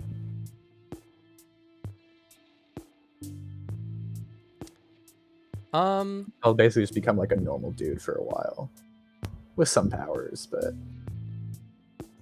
I guess I could put this on those other powers too if I wanted.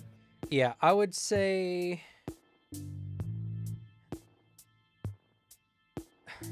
yeah, unfortunately we can't know the side effect until you make the ability itself. So make the ability, because it's just going to be all of my stats and then some skills as well, and like they're all going to be enhanced trait, and they're just going to be equal but different basically. well, so here's the thing though, like I would rate, because one of the things is all your defenses, which does mean toughness. I was thinking about subtracting. I guess it depends on the degree. All right, thank you, Ranyan. Thanks for all the comments, by the way. Okay. We can figure out the side effect later, but we're gonna commit to -2 cost per rank. If you want your defenses to be the part that are reduced, yeah. Okay. I'm gonna do that, and we'll figure out what the side effect is, and then I'll determine what's equivalent to whatever you're making. So if you're giving, like for instance, if you're giving yourself, I think what I'm gonna do is the side effect is all your defenses will be reduced by an amount equal to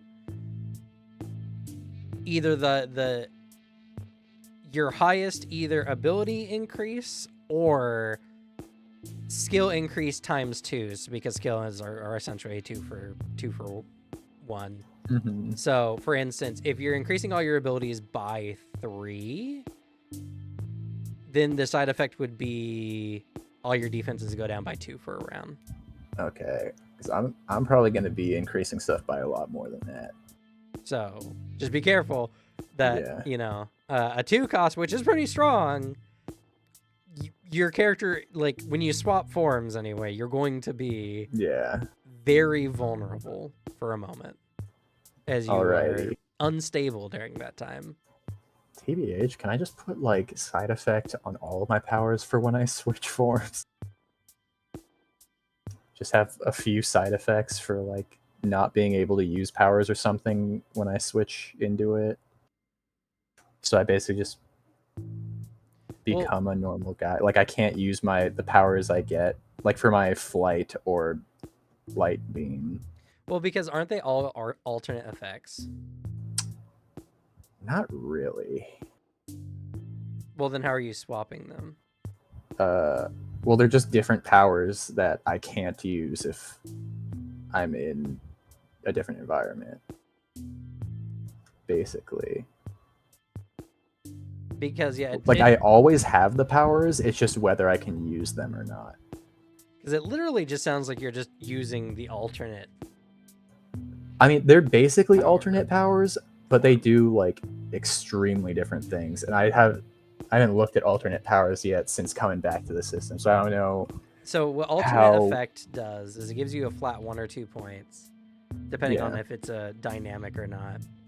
You probably just want the 1.1, because what alternate effect does is you take the same power and you use the same amount of points you put into that power, but you can put them into something else instead. So the example they give is a laser gun that has a stun setting. So it's that's what I thought, because that's not what I'm doing. Because I'm doing like in light form, my movement power is flying, but in dark form, it's teleporting. It's a completely different power. Yeah, no, you can do that because dazzle's different than damage. I guess I could do that then. I can make them all alternate. Well, I hate to say this because it makes the character very strong. You don't have to spend a bunch of extra points that way then for making other powers, because alternate forms don't cost additional ranks. That's how I made it initially, and I remember that was sort of what I was doing. this whole character started as being alternate effects all over, and now I'm remembering that that's the thing that I was doing. Yeah. That's why I made this whole character. Damn it. I almost messed up everything. Oh my god, that's so much more work in this character sheet. This alternate effect. Yes, it gotta is a just- lot of extra work. Alternate effects are way more work, but they're also insanely efficient because you just essentially Yeah. get double the powers. Granted, it needs to, again, follow the logic of the character, whatever that is. So I'm noticing that the flaws and extras seem to carry over. This is 3rd edition, correct, Irving? An alternate. Yeah, so it seems like if I go to an alternate effect on the power in the character sheet, the like extras and flaws carry over. So Which I is can't have weird different- because they're not supposed to. Yeah. I think it just doesn't work very well. So I'm probably just gonna make a second power anyway for an alternate effect, but it's gonna be an alternate effect. But that's gonna mess up everything with the point system. So I guess I'll just mark next to the flaws and extras which power they affect. But won't that change the cost? Yeah, it would. This is so wild. Wait, isn't that variant? Won't that fix that? No, because that's a different thing. That's like the modifiers are the variants. Oh.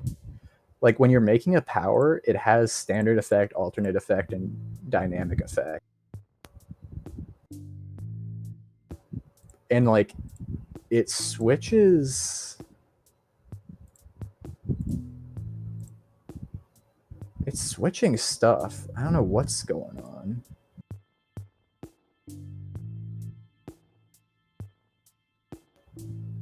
What?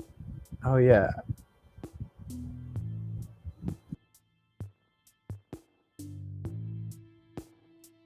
What the heck?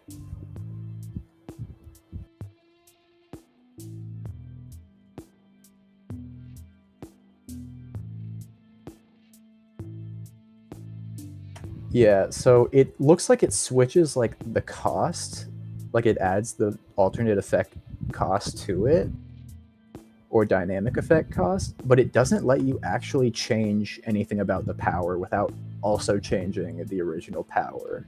That's really weird.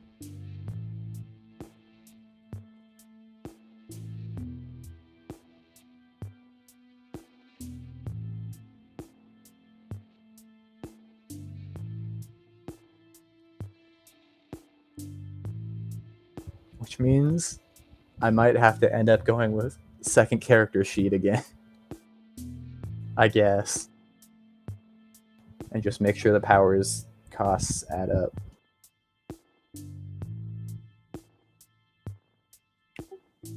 What is initiative based off of? Agility. Okay. Cam, could I get a second character sheet? Oh, you just want extra character sheets. I don't. That's true. Well, you did, and then I had to kill your children, so you Well, did I want wanna- them. I want to see this character 2 different ways, and I want to pick the one that I like more. You're the worst. There's. So your- one of them will be thrown in the vat of acid later. Thank you.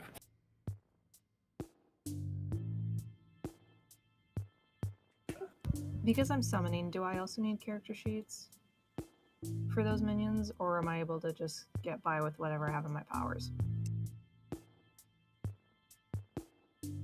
Sorry, what's up? If I'm summoning minions, do I need also character sheets for them? Yes, you're going to want them because you're going to.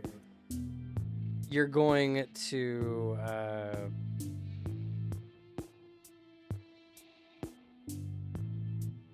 You have to make another character sheet essentially. So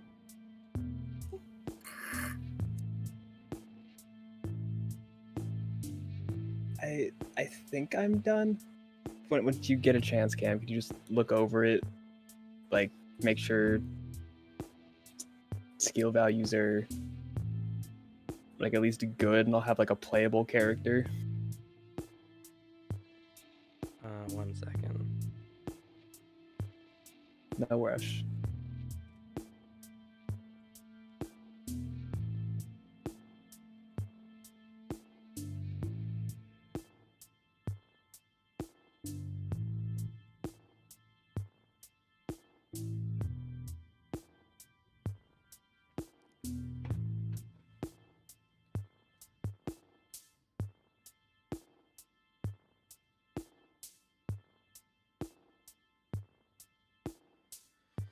Yeah, that is a problem. God damn it, Booter. Why did you have to make a thing the sheet can't support? Why'd you have to remind me that that existed? All right, and so you want me to look over your sheet to make sure it's all right, Slug? Yeah, Okay. I'll have like a playable character.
Yeah, looks good. It's honestly a rather simple character.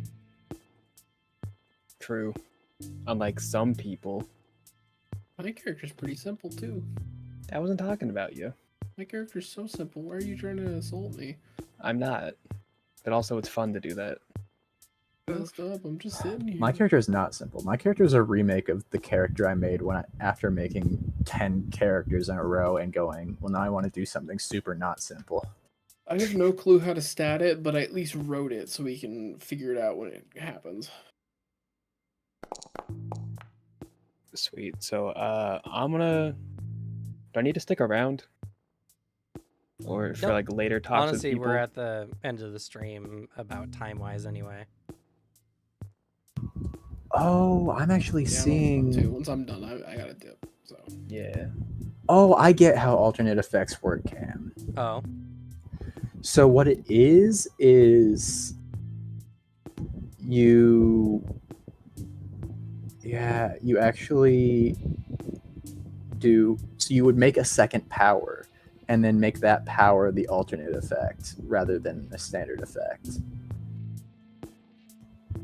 And then you'd have to just sort of keep it at the theoretical cost yourself. All right, that makes sense.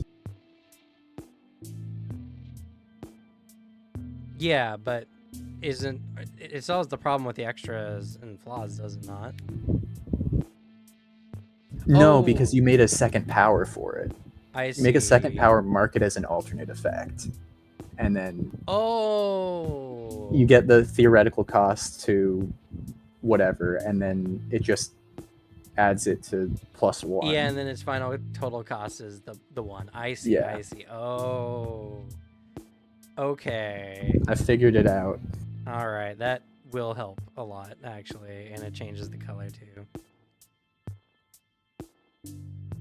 All right. Well, for the stream, I think we've showcased enough the incredible journey that is creating characters in Mutants and Masterminds. Mostly going, wait, is that how this works? Wait, explain that again. Oh, wait, my power doesn't work. Oh, no. So if anything, I think we're just true to form at this point. Yeah. We had a lot of people show up. I think we'll have a lot of people generally interested in what we're going to be doing here for Mutants and Masterminds 3rd edition. It's gonna be a ride. I don't know how this is gonna go, honestly. This system is kind of wacky, and I think I can pretty safely assume that most of the players here are nowhere near done making their characters yet. I'm Nope. like almost done. Alicia, how are you doing? You haven't like said a word in ever. My brain's melting. Help me. Do you know what powers you're going for? Yeah. Okay, that's good. Are you using Hero Sheet at all? Yes, Suzanne Okay, recommended it, and it saved me. Good. Yeah, she and I have been messaging each other the entire time because both of our brains are melting. And we're like, okay, try this, try this. The reason I put in Hero Sheet right away, because I was like, oh, this is saving my ass. This is gonna save a lot of other people. That's the reason I just used my old character sheet, because I've already done all the work years ago. Yeah. Don't, you guys, you can ask me questions. People on the internet might want to know what these questions are. No, That's they just true. messaged No. me in Discord. No, for me, my problem was it wasn't that I had questions, it was wrapping my brain around everything and getting my brain to understand half of it. So I kind of understood where everything was going, but my brain wasn't mathing everything it needed to. So I sat there having to focus and figure out where everything was I get and that. where every point was going. I honestly was trying to figure it out on my own. That was probably not a good idea, but oh well. I mean, you guys can always ask me, hey, how do I do this? And I'll do my best to explain it. That's why I go through the pain of trying to learn how these systems work myself. Oh no, I'm definitely sure I will have questions still, even so as the game continues on. I think it's just buckling down and just going back into like high school focus for a math test level of concentration to figure out some of this stuff. I haven't concentrated this hard in so long. Holy crap. We have a really good group to show the effects of Mutants and Masterminds on a wide range of players. we have a brain meltdown scale just right here live. True. But all right, well, that's gonna be it for us. Thank you all so much for watching. As I said before, we'll be playing our first session starting next week, and we'll be here every Tuesday going from 4 p.m. to 8 p.m. Pacific Standard Time. We'll see how it goes. I'm very excited, and this will be the last live campaign before Belle comes. Our baby girl, who's gonna be born hopefully in January. So, Oh. Wow. and then we'll see how long before the next campaign after that. Hopefully not long. We'll see how having a newborn is going to make things more difficult. But I guess with that, we'll go ahead and say goodnight. Good night. Good night. Uh, Night. Night night. Hi, everyone. Good night.